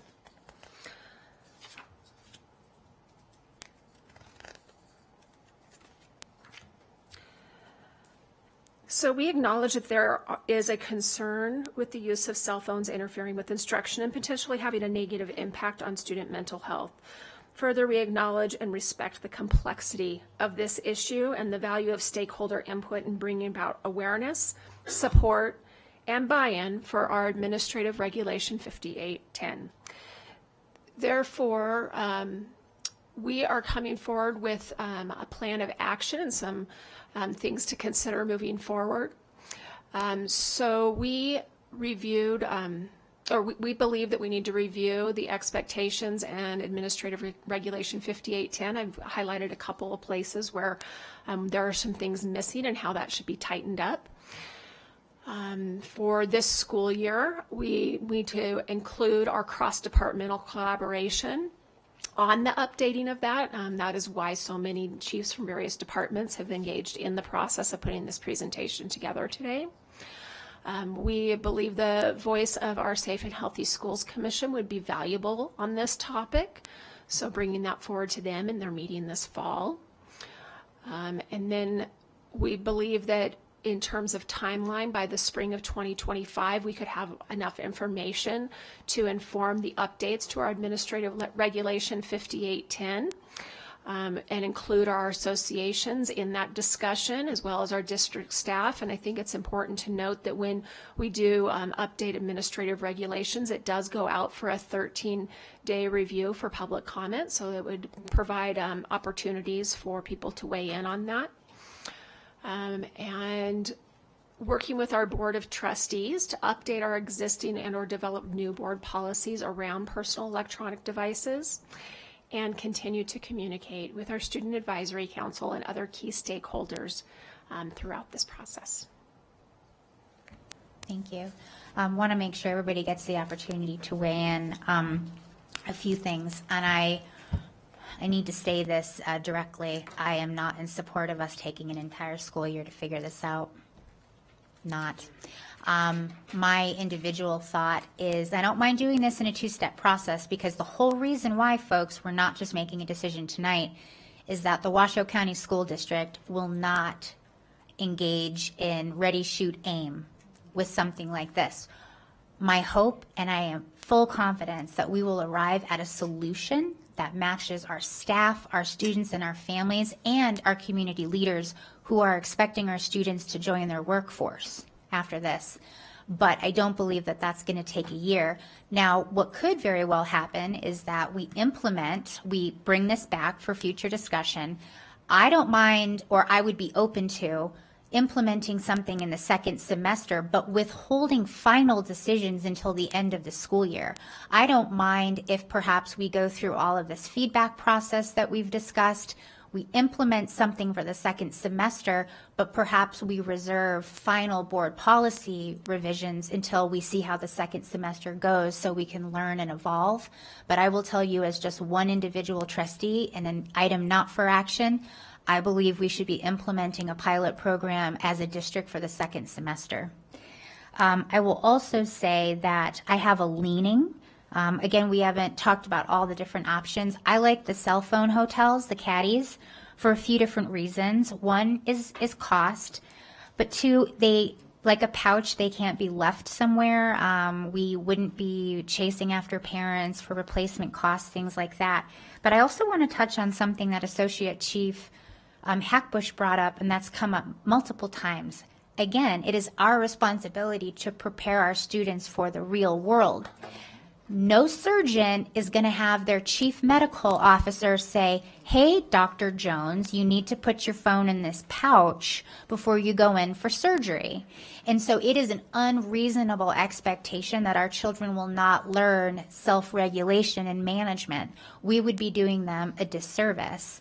So things like the cell phone, to our students' points, don't allow for that variation of you can keep it in your backpack, but that student says it goes here. But it would also allow for easy access for medical needs or emergency needs, and for if someone was using it in instruction. So again, this is just me talking out loud, but when I think about what it is we're trying to accomplish, which is to restore instructional time, find a way to live with the technology that our world has, but also help students with self-regulation, that's kind of where I'm leaning. Obviously, other decisions would happen, and I know that we would have a robust feedback process. I would also add to this list of people to engage. We have a Parent Action Committee, which is a committee of the superintendent, and I absolutely believe we would need very specific outreach with all of our student-facing labor associations. Trustee Wesley, I am going to go to Trustee Wesley first. Yeah, thank you, Madam President. Thank you for the presentation. I really appreciate it. I did hear about getting input from the students, of course, stakeholders. Parents need to be involved. But what I would like to see in the front end is also input from the teachers, because the teachers are the ones that we hold accountable, help us to reach our strategic goals, our mission, our desire to increase the numbers that need to be increased, decrease the numbers that need to be decreased. And it's a known fact. It's not surprising. It's a distraction. I deal with it with regular adults at work. I'm trying to communicate with them, and if they're scrolling, I got to pull them aside, you know. Sometimes I got to go hands-on just to get their attention, because if not, you know, they won't listen. So I can only imagine what it looks like for a teenager and a teacher who's trying to give them the education that they need. I feel sorry for the teachers, man. I feel like they got to be entertainers, because they're competing with TikTok, you know, and they're trying to teach our kids. And I see them. They're up there and they're telling jokes and they're performing and they're trying to keep their attention, make it exciting. It's like, dang, that's a hard job. So I would like to see that, and I agree with Madam President. I definitely don't want to wait a year. We've implemented a marijuana rate for the state in a year. So I think we can do that. We can do this in less than a year. So, but thank you. Thank you for the information. Thank you. I just jotted down 3 quick little things here. If we could just remember the 3 C's for this to be successful, and this is after we get all the input. I mean, we do definitely need input from teachers, administrators, parents, students, everybody, maybe even some businesses. I mean, these students are going to be their future employees. But the 3 C's, after all that's done and we get a policy in place: communication, consistency. That just goes to the respect for one teacher to another teacher, to respect the next teacher that's going to have that student in the day. Hey, I did my part. The student knows what the expectations are going on to the next classroom. And connectivity. I think Finn had a great thing.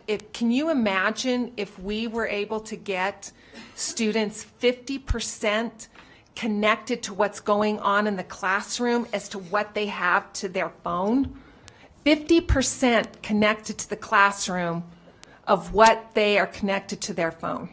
Just 50%. I mean, I think it would be amazing. So communication, consistency, and connectivity. Just some sort of rudimentary questions, and then I'll share my views as well.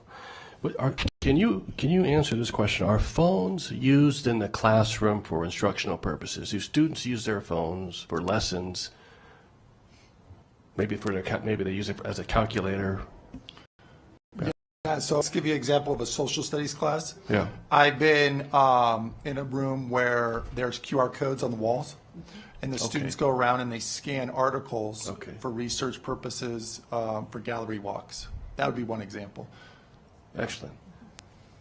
You know, I think as I've looked through, and you present a lot of good data, on you know, the social and mental aspects, but I think for me the bottom line is really how do we reduce the distractions and increase learning. That's really the bottom line. So, a lot of the data, while important, I think that's really the thrust of what we should focus on. And I think that the moms and dads absolutely need to be involved. I think that talking about the timeline, I had asked the previous superintendent, not the most immediate interim superintendent, the previous superintendent, about bringing forward a cell phone policy. In fact, I think Colleen and I, Trustee Westlake was at one point going to second it until we knew we were going to have this discussion. And that went on for a good 6 to 8 months. It was always in the student voice aspect. So I'm really pleased that we're moving this along, but I think time is of the essence. I mean, this is the issue of our time right now, and we're not going backwards. It's not 1974, 1984, 1994. This is 2024, and cell phones are here to stay. I think we need to somehow keep them off the desk. I'm not opposed to the cell phones having access during passing or at lunchtime. I mean, I'm not going to really get into those nuances. I guess what I would say is I'm very reluctant to have a total ban, but they've got to stay out of the classroom to the extent they can. And the policy's got to be consistent. Look, I live with this. I have high school children. And I know that, Mrs. Smith, my students go into the class, they have to put their laptop in a pouch, and they can't have it until the end of class or until their work is done. That's one example. Another example is all the kids have their phone, and they have access to them. I get texts from my children, periodically throughout the day. Sometimes I'll respond and I'll say, honey, why, are you paying attention? What's going on in class? So, I mean, I see it. I hear it. It's a problem. But as a parent, I like having and ensuring some access, some connectivity to my child. And I've talked with a few parents, not a lot, but a few close friends of mine that have kids in the district. They agree with that. I think they would be very reluctant to have some sort of ban where their children can't have phones during the class periods, during passing, et cetera. Then there's the lockdown situations.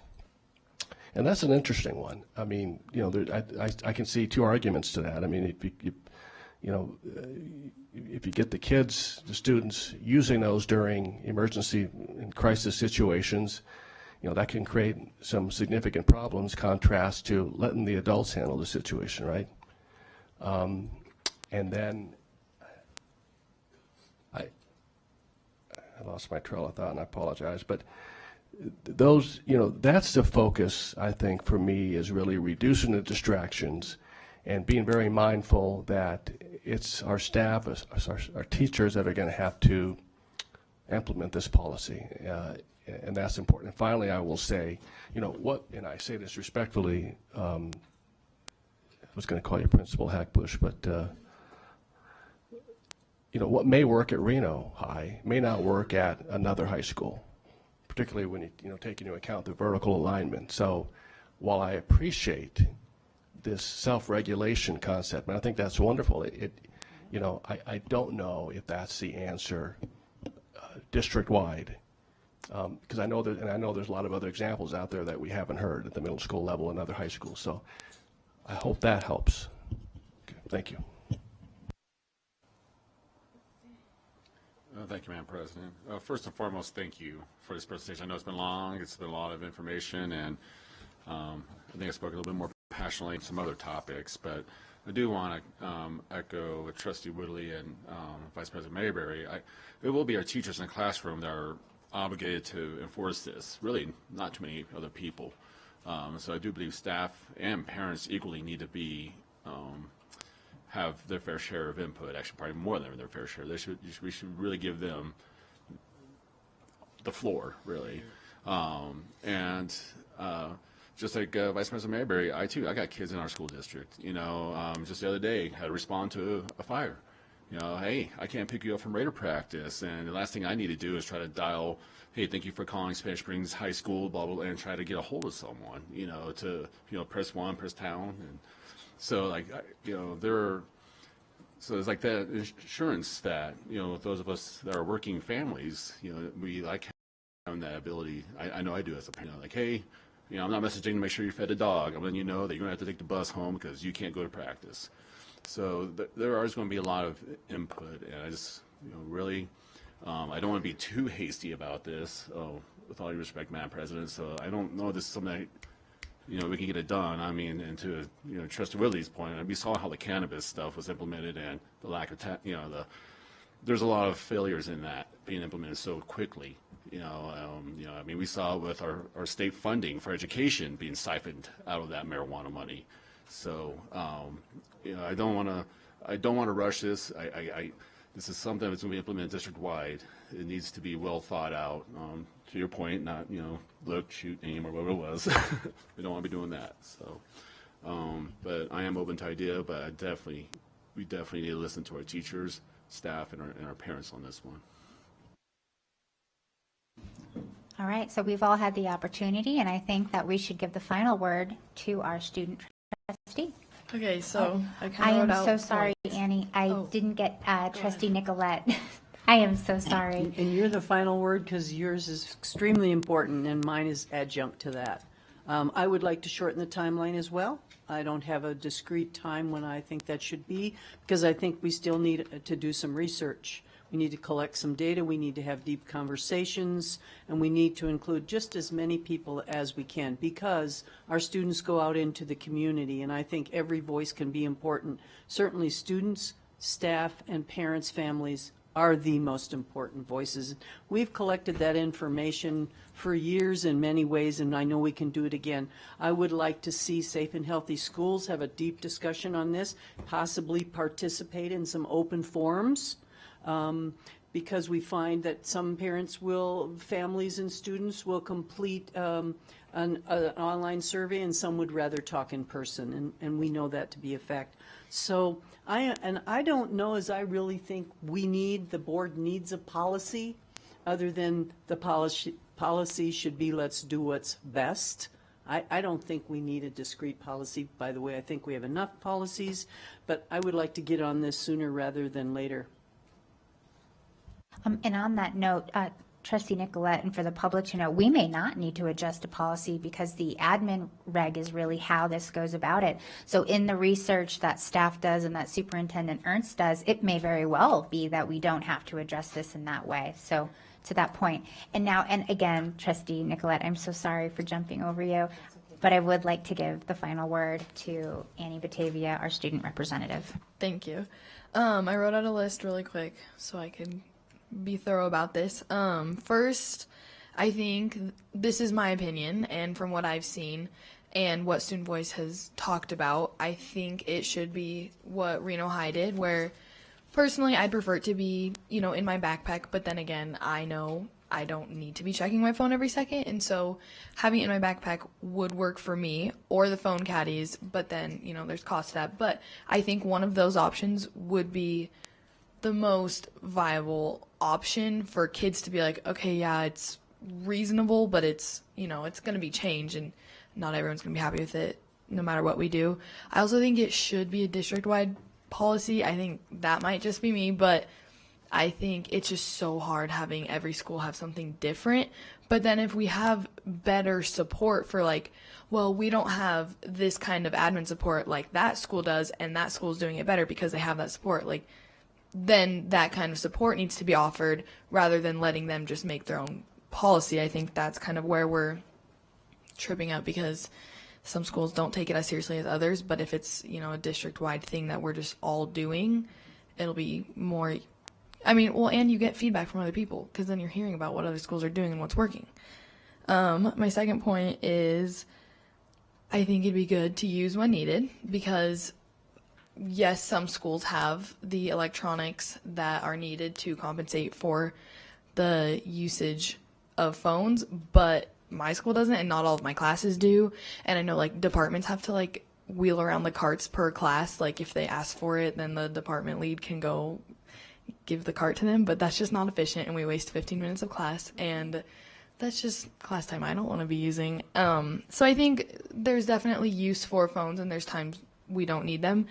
But for the time being, they're pretty useful in my classes, which would also be good for having them in the backpack, so then we're not spending time getting them out of the caddy and finding them in the caddy, or someone takes someone else's phone, and then the parents are worried about that, and the kids are worried about that. Third point, so student voice, we talked about this, and I am the president of Student Voice, so I'm representing them. What we had talked about last year, which I don't know if it was implemented fully, because if it was last updated 2015, then not quite sure what happened with it. But we discussed that it would be out of sight, out of mind, so we'd put it in your backpacks until teacher says otherwise, which I think would be the most efficient option that we can see now. And then a lot of concerns were brought up about, well, what if my parent tries to contact me? What if? And that's when the special circumstances come into play, and not every day your parent is going to have a big emergency or something crazy is happening where your parent needs to contact you. And then again, your kid's in school. You're going to have to call the school. So if that's the case, if your child has an emergency and needs to leave school, I think parents should be contacting the school, not their student directly. And yes, there's privacy reasons and stuff, but if we come across a way to maybe, you can keep your privacy, but if there's an emergency, then you can take your kid out of class. That way they're not looking at their phone and telling their teacher they have to leave, because then does the teacher just let them go? And that just gets all confusing. So yes, there's a lot of what ifs, but overall it's taking away from school time. So if we're allowing kids to have it on their desk, it's like, okay, well, when do we draw the line? Because yes, you might have an emergency, but all the time taking away from class instruction is I don't know if it's worth it. But not saying that the issues are not important, because I don't want it to come across that way, because they are. But I think there just needs to be a line drawn more clearly. And then same with cyberbullying and all that. I don't quite know the policies for checking phones, because if it's reported to Safe Voice that someone was cyberbullying, but it doesn't have to do with it's not being talked about at school, then do they go through the phones, and does admin have the ability to go through someone's phone? That was just something that I was unsure about, but I don't know. Fourth point, I think we should definitely use parents, get the information out, because we're all still living with our parents for the most part.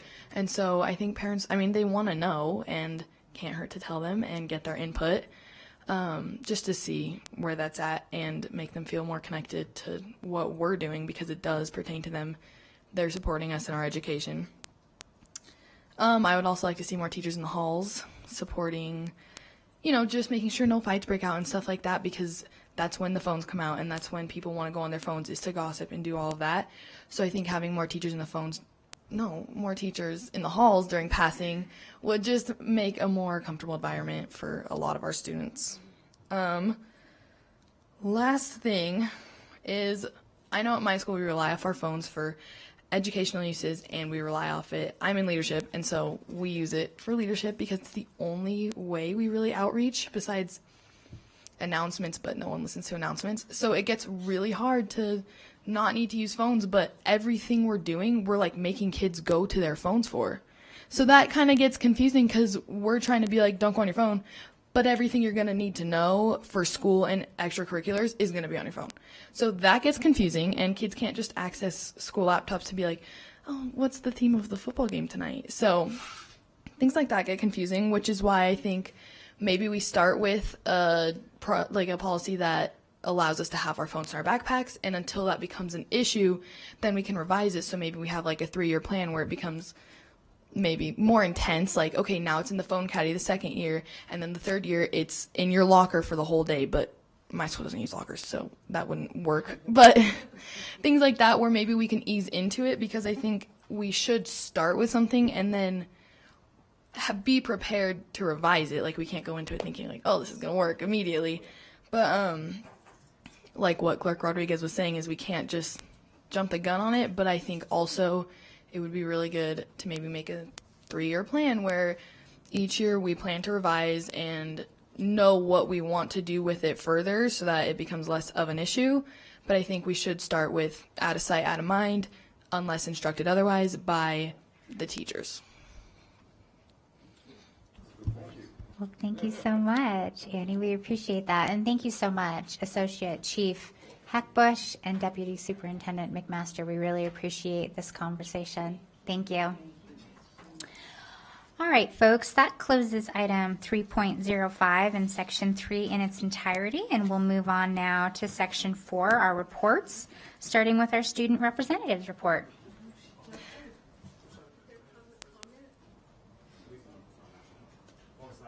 Nope. Yep, so this was, this wasn't, because this was a discussion, and we needed to have this conversation first before we start thinking about decisions. Not that decisions aren't coming. All right, and so now we have item 4.01, our student representatives report. I'm just getting in all my talking time right now. Student Voice is getting started this year, so we'll actually be starting this next Friday, the 23rd. We have our retreat, so we'll have a lot of, hopefully 4 or 5 representatives from each high school that we have active Student Voice committees in.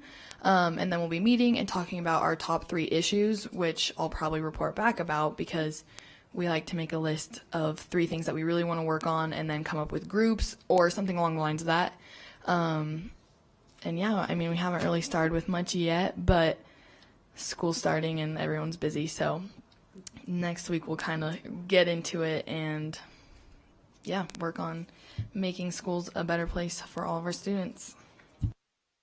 Great. Thank you so much, Annie, and thanks for a great first meeting with us. We appreciate it. I do want to add really quick before we go on to item 4.02 that to the various points, our board very much wants to hear from the community on this. And so just as a general reminder to anybody who's watching, you can email all 7 of us at one email address, and that is boardmembers@washoschools.net. So if you ever want to reach our board on any topic, you can email boardmembers@washoschools.net, and immediately that email goes to all 7 of us. All right, and now we'll move on to item 4.02, our board reports, and we'll go ahead and start with Trustee Westlake.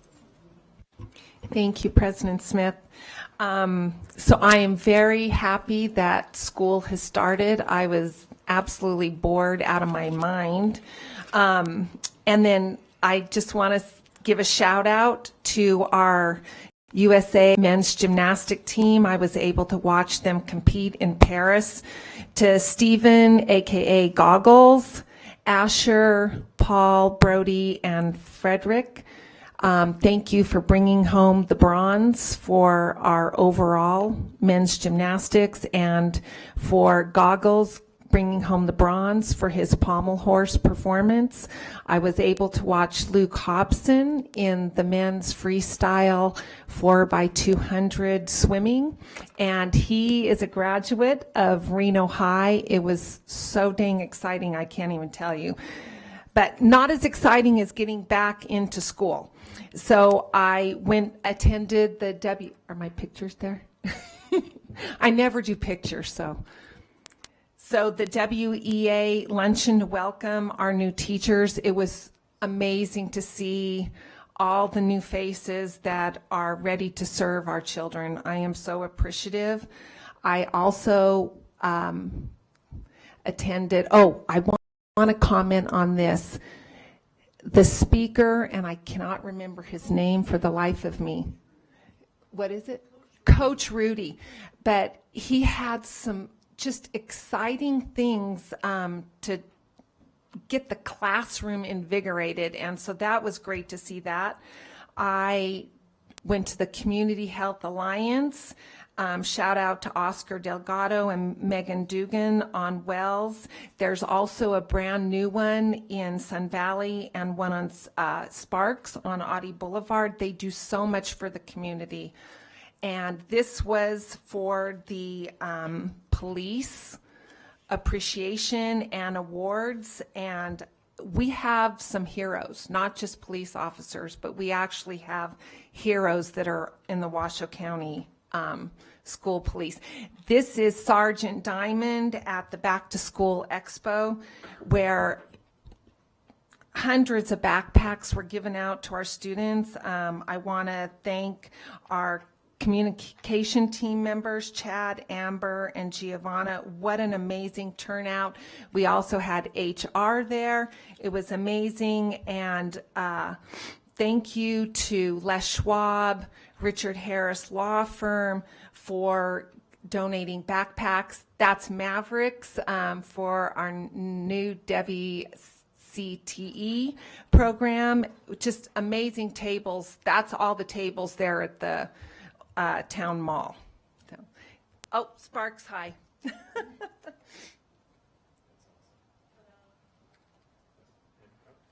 right, thank you, Madam President. Yes, I have similar, actually, updates as well. I'll start off with Clayton Middle School. Mr. Martindale, the principal over there, he had an open house, and that was successful. It was nice to see him and all his staff. I purchased one of their polos, and I told him I was going to wear it today, so this will probably be the first time you'll see me not wearing a suit at one of our meetings, but I made a commitment. I definitely want to thank the chief for inviting us to the award ceremony for his police officers. And as Colleen stated, Trustee Westlake, we do have some heroes. And I mean real heroes, like life-saving heroes, not catching a kid cutting class, but actually save lives. And we appreciate what they do every day. We're very appreciative to them. I also visited the Community Health Alliance. That's a FQHC, federally qualified health center that provides services primarily to low-income families. They do provide service to all income families, but they do predominantly assist with low-income families. And I think that we may have opportunities with them in the future. They have a lot of interest in providing services to our students. So we look forward to that opportunity if it comes. I do know that they have a very robust dental program, which is primarily for children, and we all know that that's very, very important for our children. So that's good to know, and it was a very positive, good visit. And then lastly, I did visit with Commissioner Mary Luz Garcia at the Dean's Future Scholarship program. Some of us were able to visit with the kids and have conversations, and they shared some of their time and space with us, and it was just nice to see tomorrow's leaders and first-generation college students at the university. So thank you. Thank you. I wish I could say I was bored this summer, but I can't say that I was with a day job. I did have a series of things lined up to attend. I was planning on being there yesterday for our opening day of school. However, my duties took me elsewhere, but I did get to meet Adam Mayberry out there. Our paths crossed. But I will say I'm glad to hear, and unfortunately I did miss the Police Officers Award ceremony, but I am happy to hear that this current administration and our new police chief is making this more public, more family involved. So that is something that's new and that's been implemented, and I'm happy to see that our families of our awarding officers are present. I've already rescheduled my next police ride-along because I wasn't able to make it yesterday. So I am excited for the new school year and getting out there and seeing our students and our staff at work. So thank you. Thank you very much. I had a great pleasure of visiting Dilworth Middle School during the registration week. A lot of exciting families and students. I walked in, observed, sort of was unannounced, didn't really talk to too many administrators, but I sensed some real positive interactions with the staff and students, and it was good to see. Had an opportunity to visit with the Children's Cabinet. I want to give Kim Young, the CEO, a shout out, as well as Ashley Foster. Children's Cabinet is just amazing with the community, with this district. Provides a lot of supplemental support, so I was grateful to have a tour of their facilities and the resources they provide. Also accompanied some of my colleagues on the Community Health Alliance tour, and mentioned the Washoe Education Association New Educator Luncheon is always something I enjoy attending, and meeting our new teachers and building up some excitement as we go forward. I'd also appreciate Chief Moore and his team and being invited to their annual awards recognition, the school police, indeed heroes for sure, and I think President Smith will be talking more about that in the future with some of the deeds that they commit, that they did. Also, the Back to School Expo was well done. Thank you for bringing that forward and raising awareness of all the services and activities and events that the school district has, Superintendent Ernst, so thank you for that. And yeah, duty called for me too on yesterday, so I'm glad to see that folks and the students at Bird Eye are back in school and everything is secure on the home front in Bird Eye. That concludes my report. Thank you. I want to thank Barbara, I'm not going to give a last name, who sent this book to me, The Anxious Generation, who provided a very solid template for me to be thinking about our personal device usage, cell phone usage, and I promised her that I would share it. I've already shared it with my colleague, Trustee Mayberry, and I'm going to share it with our student representative. It's a wonderful read. And I grew up not being able to write in books. I wrote all over that book. There's stickies in there, and please do the same. Do not be afraid to write in it. Share your thoughts. I serve on the Washoe Casa Foundation Board, and I had the opportunity to witness 17 new CASAs, court-appointed special advocates, being sworn in. These very special people, some of them former teachers and principals, are a voice for children in foster care, extremely important voices, and it was just a pleasure to spend time with them.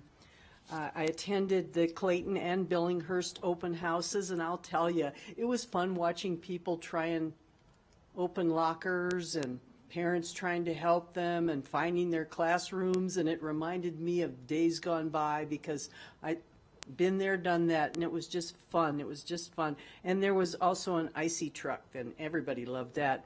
The administrator welcome back session was, the energy in that room with principals, other administrators, was absolutely dynamic, and it told me once again that we as a Washoe County School District are very blessed, very fortunate to have people that are hardworking, intelligent, care, and are willing to give their life to this endeavor, to education. It was wonderful. I attended the Building Futures Conference, which was a conference that was put on by the Nevada Department of Education, and it was a statewide conference, and so there were a lot of colleagues there, and the conversations over 2 days were well, there's not enough time to tell you. And then, of course, the Washoe County School District Police Awards. Wow, they are awesome. They love and care for our students as much as our teachers and our janitors and our bus drivers. And again, we are truly blessed. Attended the Bernice Matthews Play Structure dedication, summer graduation, back to school expo, and I joined our new superintendent, Joe Ernst, on first day school visits, and we were all around the town and had a wonderful time. The Community Health Alliance tour, and the last thing I'm going to say is today is my husband's birthday. Happy birthday, Mark. That's Mark with a C. And out of love and respect, I am not going to give your age, hun. I'm just going to say happy birthday. All right, I'll wait for you to get the photos up. So while JJ does that, oh, I don't think that's mine. No, that's okay. That's okay. I can get started while those come up because it's not the first thing anyways. So obviously, happy back to school. That was really great. I visited as part of the first day of school activities, Swope Middle School, Sparks High School, and Trainer Middle School. That's where I learned the fun fact about Deputy Superintendent McMaster and Lucy Dugan. I also want to bring some attention and congratulations to the 6 Washoe Olympians in this year's Olympics, including our graduates from Reno High School and Reed. So very, very proud of them. This first picture shows dropping off some school supplies and personal hygiene items at a local Reno fire station in support of the Communities in Schools annual Fill the Bus program. It's always so important. They're in our schools. Community in Schools has also expanded to 5 additional schools, and so that was an exciting moment. And then my next picture is a really great story. So the young woman in black, you'll see Trustee Woodley, and you'll also see Assemblywoman Natha Anderson, who is one of our educators here in the Washoe County School District. So that woman in black, the young woman, her name is Michelle, and she is the current program director for the Nevada First Gen Network. Prior to that, she was a Dean's Future Scholar student. And do you know who, when she was in middle school, who inspired her? Was Trustee Alex Woodley. Well before he was ever a trustee, he came to Dean's Future Scholars and he spoke to them and he talked about applying yourself in your future. It spoke to her. It changed her life. And she then took off on the path that she's on. And the reason why our educator, Natha Anderson, is also in this photo is because when funding for the Nevada First Gen Network came up in front of the legislature, she was one of the champions to fund the program where Michelle now leads. And so I just want to show that as a full picture. And well before Alex Woodley was an honorable trustee at this dais, he was inspiring local students. I had lunch with recent student trustees Victoria Gomez and Ivy Batmall. They're both doing really well in college, and say hello. It was an honor to speak to an entire ballroom of new educators at their welcome luncheon. I participated on behalf of the board in a Truckee Meadows Regional Planning Governing Board meeting. I witnessed my first ever, but not my last, Washoe County School District Police Department Awards, which was wonderful. More in a public setting on that. Also the ribbon cutting of the new playground at Bernice Matthews Elementary School. So thank you so much to Q&D Construction and Education Alliance for making that happen. And it was incredibly honoring to be a part of the summer graduation ceremony. It was my first one, and I'm really excited at a future meeting to talk about how we support students whose success maybe does not follow a traditional four-year plan. So thank you so much. All right, and so that closes now item 4.02, and we'll go to item 4.03, Superintendent Ernst's report. Thank you, President Smith. So it's been a really active and enjoyable couple of weeks here prior to the start of school.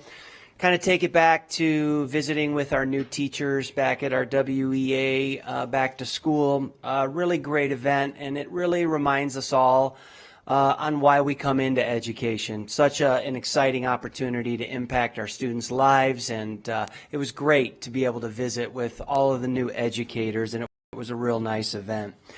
As a school district, we've been working really hard to look at our teacher vacancies, and we as a school district really set a goal. Back in June, we were looking at in the neighborhood of 250 teacher vacancies to start the school year. And because of tremendous efforts and the leadership of many, we were able to start the school year down below 10 total vacancies. And when we look at what's at the heart of education, it's those teachers that are in front of our kids each and every day. And so really proud of our team's efforts. I think that it has been substantial progress, and as a new superintendent in the school district, exceedingly pleased with the work of our team. Had a chance to go to graduation, summer graduation. Many of these things have been mentioned by others. Summer graduation is a reminder of why we do the work that we do. Seeing our students, their families, and the perseverance that they show through many challenging circumstances, and watching them achieve their diploma just as a reminder for all of us about why education is so important. And they're a testimony firsthand to seeing what is capable and what can be accomplished. Reno Town, the Back to School Expo was a tremendous event. I thank the leadership of our communications team. You know, it really was something. Many of you who were in attendance had an opportunity to see our school district and our community partners leaning in to really support our students.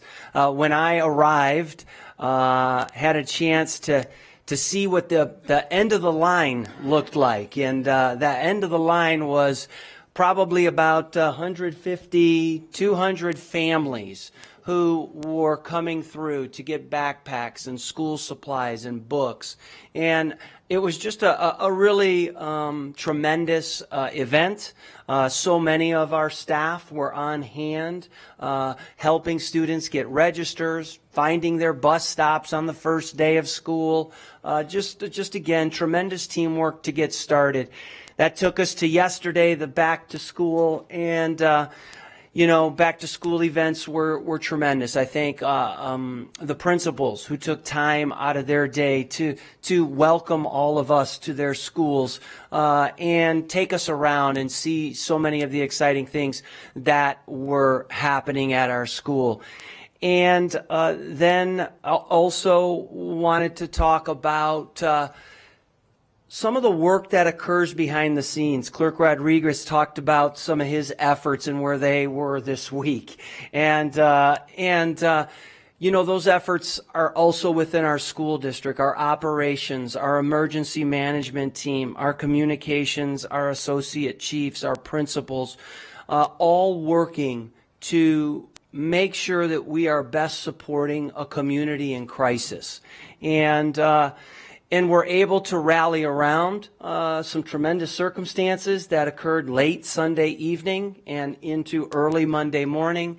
And it was tremendous team effort to make sure that we were helping ensure the safety of all in the community. And then very happy to have started school today at Verdi Elementary. Seeing our staff, our students, our families coming back. It was a great. So now we've got Incline that will be starting next week, and we're going to go out and see our kindergarten students. But we have started our school year, and I echo some of the earlier sentiments. I do think that there's tremendous energy. There's tremendous positivity, and I think that we'll continue to capitalize on that as we all continue to work together. So it's been a real rewarding couple of weeks to start the school year. I also thank the trustees for your attendance, your leadership at the various events, and the deep dialogue that occurred this evening to help us continue to wrap our heads around fundamental issues that we're looking at going forward. So that's the first couple of weeks as a superintendent. Annie, it's wonderful to have you. That smile is always golden, and your input, you have a way of really kind of making things a bit simpler for all of us to kind of help understand some really critical ideas. And so welcome, thank you, and it's really nice to have you here. All right. Well, thank you so much, Superintendent Ernst. And that closes out item 4.03. And we'll move on now to section 5, our closing items. And we'll begin with item 5.01, our public comment. And JJ, who do we have? I will also mention, as JJ calls up the first name, just as a reminder, we have our norms and our expectations up here on the screens that acts as a level set for everyone who's joining us today. Valerie Fiannaca. Welcome, Ms. Fiannaca. I haven't had my eye surgery yet, so I can't read your norms. Sorry. On that note, we will restart your time. Make sure, let's please restart Ms. Fiannaca's time. We also have it printed on the cards, and I believe we also have signs out there as well. That's okay. I have a First Amendment right, too. I would like to address the Channel 2 news report I saw with you, Beth, and Tim Waltz, our new VP candidate, who has not received one delegate vote. Save our democracy. Yay. I can tell it contains disinformation and misinformation. During their reporting, they stated that you and Tim are both educators.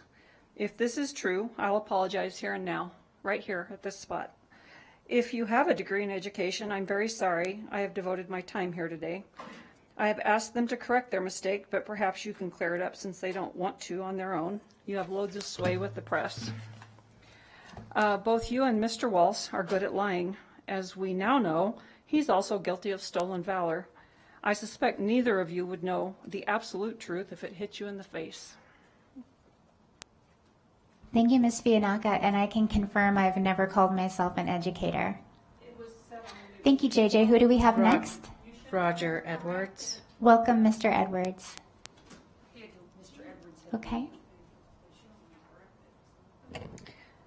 Joni Hammond. Welcome, Ms. Hammond.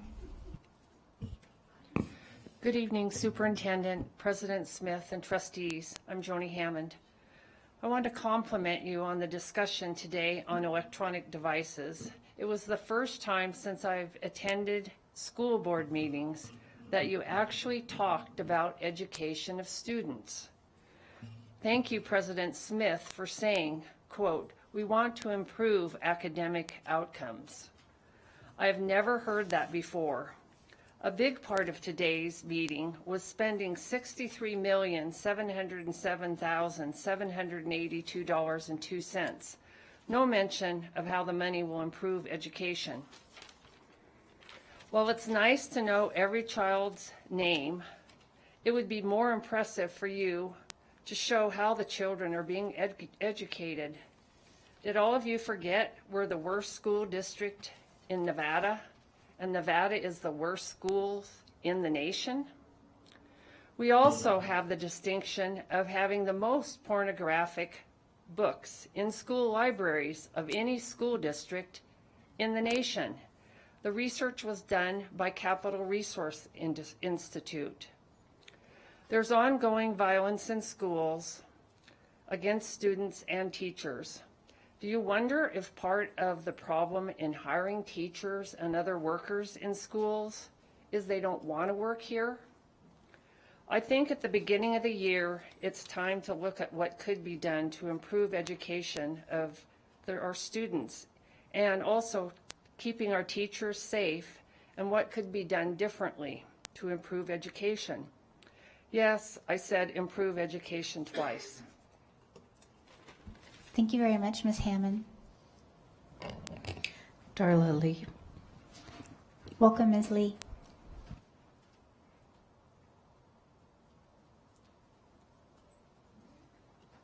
Good afternoon.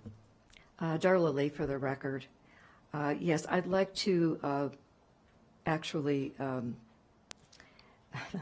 piggyback on the former speaker to say that it was very nice to hear the very complete discussion about the devices and how important they are for our students to for their education, not to be so minimized. And I know I have spoken with by email to my trustee, Colleen Slake, about this months ago and sent her, I believe I sent you a study that was done and how important. So it's finally come up, and that's why I haven't been here for quite a while, why I wanted to attend. So I was glad to see that it was a very thorough discussion, except for the fact that the possibility for, again, disruptions in the class if a student doesn't want to comply with the policy, what are going to be the absolute stringent disciplinary effects of somebody being pushing back a teacher, refusing to give up their cell phone, etc. So I know there's a lot of moving parts to this, but if you do come up with a district-wide policy, then you certainly have to have some disciplinary elements over and above what is on the books now with restorative justice, because that is disciplines nothing, in my opinion. So again, I was glad to hear this review, and I'm always pleased at apparently there is a wonderful growth of resources and community help, and so it just is baffling to me that we can have so much input from the community, from you folks, and yet our students are so low in the ratings that we have not, since all of you have been, and I've been coming to these board meetings, there has been no change in the academic level on a statewide or a nationwide level. It's time for us to somehow utilize more than you're using now to bring students. And if it is just a fact of the moral decline of our nation, that is just sad. Okay. Thank you very much, Ms. Lee. Mario Fitzpatrick. Welcome, Mario. Mr. Fitzpatrick. Good evening, Superintendent Ertz and President Smith and the Board of Trustees. My name is Mario Fitzpatrick, and I am a social studies teacher at McQueen High School. First of all, I want to thank you all for the hard work and dedication you have done over the last couple of years. The cohesiveness between teachers, the district staff, and you all have been at a level that I have not seen in my 19 years of teaching. So thank you so much for all your hard work. I do want to follow up on the conversation around cell phones. I had spent an hour or so typing up this nice little speech that after listening to the conversation, I'm just going to scrap that and go off some notes I wrote down. I think the most important thing from a teacher lens that we need to consider is the addictive nature of phones today.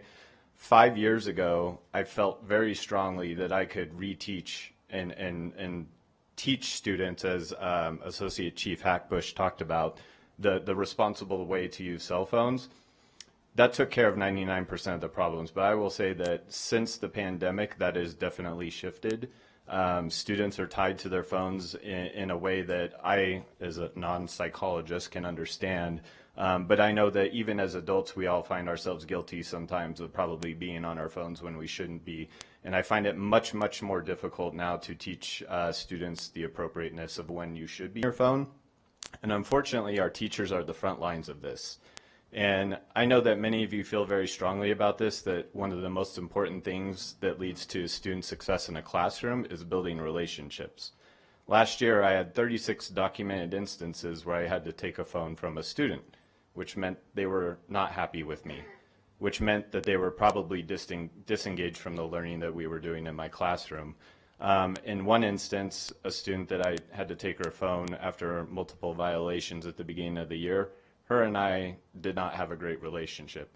And that feels bad to me that was the result of that.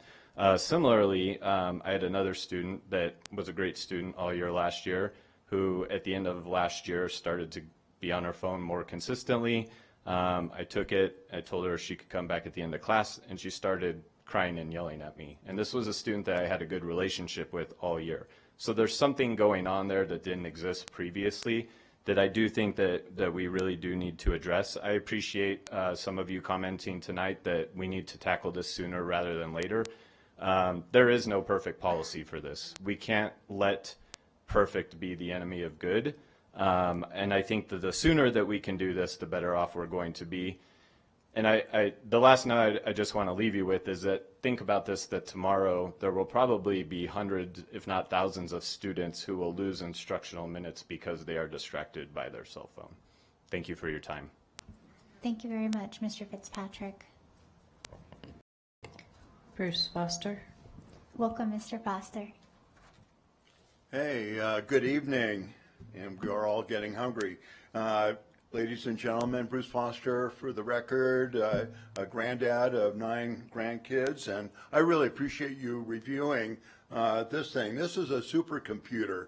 It can either be used for good, very good, like Bible apps, you know, devotionals every morning, or it can be used for evil. My grandson was in an after-school program, and he was shown men getting it on with men and women getting it on with women. And it just really affected him. And we pulled him out immediately, or my daughter did, but he's still continually affected. And then the other issue, and I didn't know that if we've talked about that part of the issue, is the pornography that is rampant that is on this thing.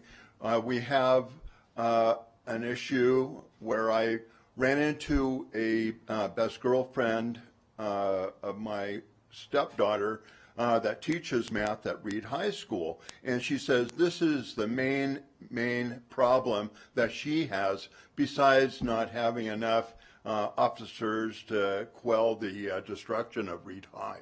But she said it also affected his little guy, Michael, in an after-school program. So we need to do something about this, and I think we need to do it ASAP. But I also want to bring to mind something else, and this is not to disparage President Smith in any way. I just am really concerned as a Washoe County resident is that President Smith represents or is the face of Washoe County School District. And so I am really concerned based upon this picture, the ideologies that had been gleaned from this Vice President-elect Tim Walz. And Tim Walz, what does he represent? Governor of Minnesota. And I'm just hoping that, she's in a position of power, and she has a position of that gavel, which I'm very acquainted with. And other issues that come to mind, which I hope these ideologies are not filtered into this. Signed a bill requiring schools provide tampons in boys' bathrooms. Let Minnesota burn during the George Floyd riots. Supports pornography in schools. Yeah, but we can have pornography in schools, but it's horrible otherwise. Supports abortion up to birth. And many others. Thank you very much, Mr. Foster. Kaylin Evans. Welcome, President Evans. Hi, my name is Kaylin Evans, President of the Washoe Education Association. I'm here today actually with some amazing educators here in our district. Not only do they work full-time in the classroom 5-6 days a week, they also serve on the WEA board.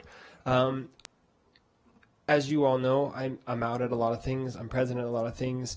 There is such a tremendous amount of work that is done behind the scenes, and the successes that we have been able to have as an organization, and I feel that we've been able to help really drive positive changes within the district.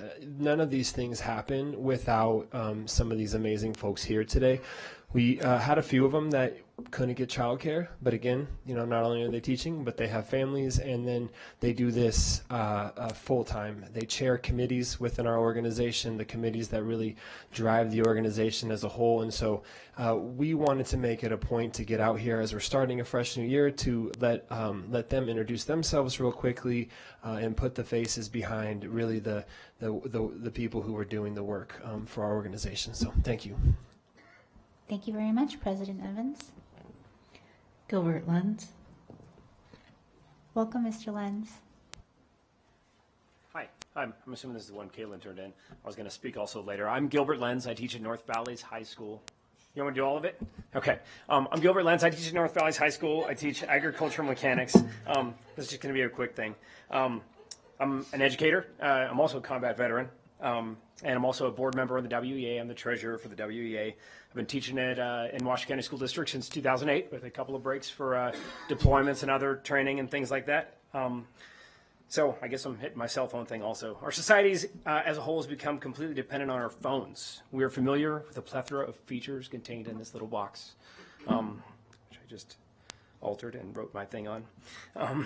So that being said, there are many workplaces where phones are not allowed. Phones have become a serious problem in the military, for example, allowing our children to become addicted to social media, and cell phones may have an effect akin to addicting them to drugs. TikTok challenges like destroying bathrooms or vandalizing cars have increased popularity in recent years. Our students are missing valuable instruction and education that contributes to brain development. They miss valuable time reading books and having real conversations. If we really want to improve student outcomes, we must go back to teaching in-depth critical thinking. We must go back to students reading and discussing and doing things in real time and in real space, kind of like in the shop where I teach. TikTok and other social media is addictive. I've seen my students get so hooked, and I heard Mario talking about it also, that they get extremely agitated when their phones get taken away, when they're confiscated, and they start jonesing for that next bathroom pass so they can get their phone fix. They get a little upset when I take their phone to trade it for the bathroom pass in my class, but after a while they kind of get used to it. If you're not familiar with how algorithms work, they're insidious, and the platforms do specifically target adolescents' growing brains, thereby affecting development with lifelong effects. I'm not convinced that we're recognizing the gravity of this issue. This is worth sacrificing the convenience of communication for the future brain development in our students. Teachers do need help, though, and I heard Mario say it also. We need help. We need that consistency. We need a policy that leads the district in a unified approach to get students off their phones as soon as possible. We have to make that sacrifice now and save the future. I just want to reemphasize that I'm speaking as Gilbert Lenz, not as part of the WA right now, in case that wasn't clear. And I want to thank you all, and it's a pleasure seeing you all again and meeting you, and have a great evening. Thank you so much, Mr. Lenz. Great job, by the way. Jenny Martinez. Welcome, Ms. Martinez. Hello, my name is Jenny Martinez. I serve on the WA. This is my 3rd year. I was the elementary director for 2 years. I'm now transferring over. I changed positions in the district. I'm now an ELF, which is an English facilitator. So I'm helping going and getting to work with lots of teachers, really working on those academics, working on those pushes to make our student growth go up and our teacher efficacy go up as well. I just wanted to come out and introduce myself. I'm a product of Washoe County School District. I went to Alice Smith, Donner Springs, Vaughn Middle School, and graduated from Worcester High School. Mr. Ernst was actually one of my 5th grade teachers, so it's kind of cool to be back with that. But yeah, thank you for all the work you do, and again, we're just here kind of making sure that you know who we are, and thank you for always being willing to work with us. Thank you very much, Ms. Martinez, and I think you're a wonderful elf. Robert Munson. Welcome, Mr. Munson.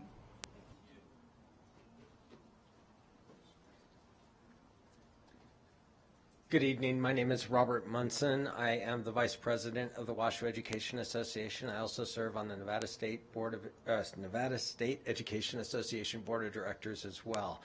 I've been an educator in this district this is going on my 27th year. I was at Pine Middle School for 5 years, and this is my 22nd year. I don't do math, thank you. 22nd year at Worcester High School as we begin the year.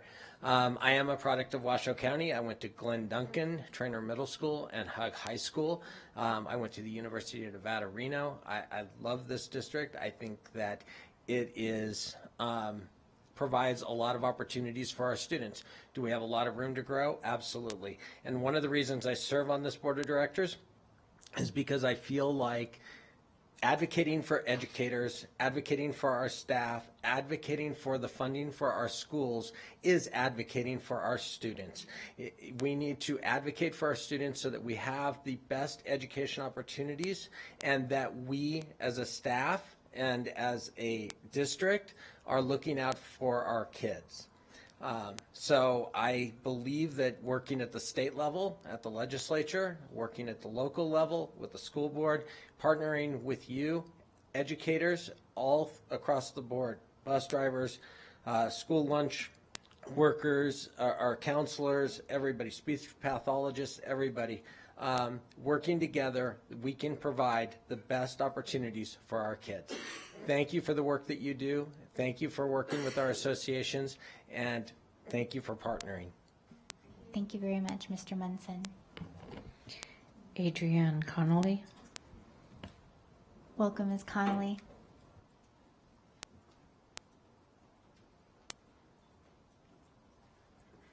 Good evening. My name is Adrienne Connolly. I've been a teacher in Washoe County for 22 years. I graduated from in Vegas, sorry. But my kids went to school here. I'm very happy to say Washoe County in 2024 was voted the 5th best district in the state, so yay us. I joined the union because I was raised by a single mom who really believed in, excuse the language, put up or shut up. That if you really want to see change, then you need to make change happen. And you can't just sit around and grumble about what you want to see. So if you want to see change, and I wanted to see change. I wanted to help my students, I wanted to help my fellow colleagues, and I wanted to have my children see me make those changes and help those changes.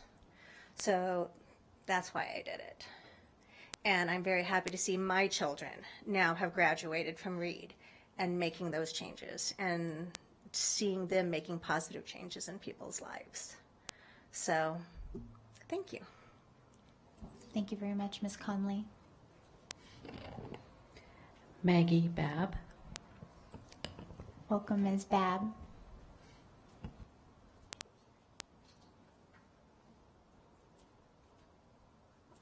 Good evening. My name is Maggie Babb. I am a second grade teacher at Desert Heights Elementary School. I have taught second grade at Desert Heights for 9 years. This is my 10th year. There was 1 year I went down to first grade and I was like, nope, gotta go back up to second grade. So I've been out here for 10 years, like I said, since I graduated with my master's in Colorado and transplanted out here. But I love the community so much, and I work very hard to make sure that we are uplifting our district that I love. I am serving on the WEA, the Washoe Education Association, as the elementary director currently. The reason I got involved with that is I truly believe that public education is like the cornerstone of our democracy. It is the great equalizer for our students, and I want to do everything we can to empower our students, and we do that through empowering our teachers to advocate for what they need in order to have those good working conditions and good student conditions for students. So I appreciate you all doing the work that you've been doing and the partnerships that we've had in the past couple years, and as we continue forward. Thank you. Thank you very much, Ms. Babb. Kaylee Krentz. The board received emails from Kelly House and Debbie Sturgill. All right, well, thank you all so much. That closes item 5.01 and brings me now to item 5.02, our next meeting announcement, which is going to be August 27th, 2024. And that brings me now to item 5.03, adjournment at 6:41 p.m. Thank you.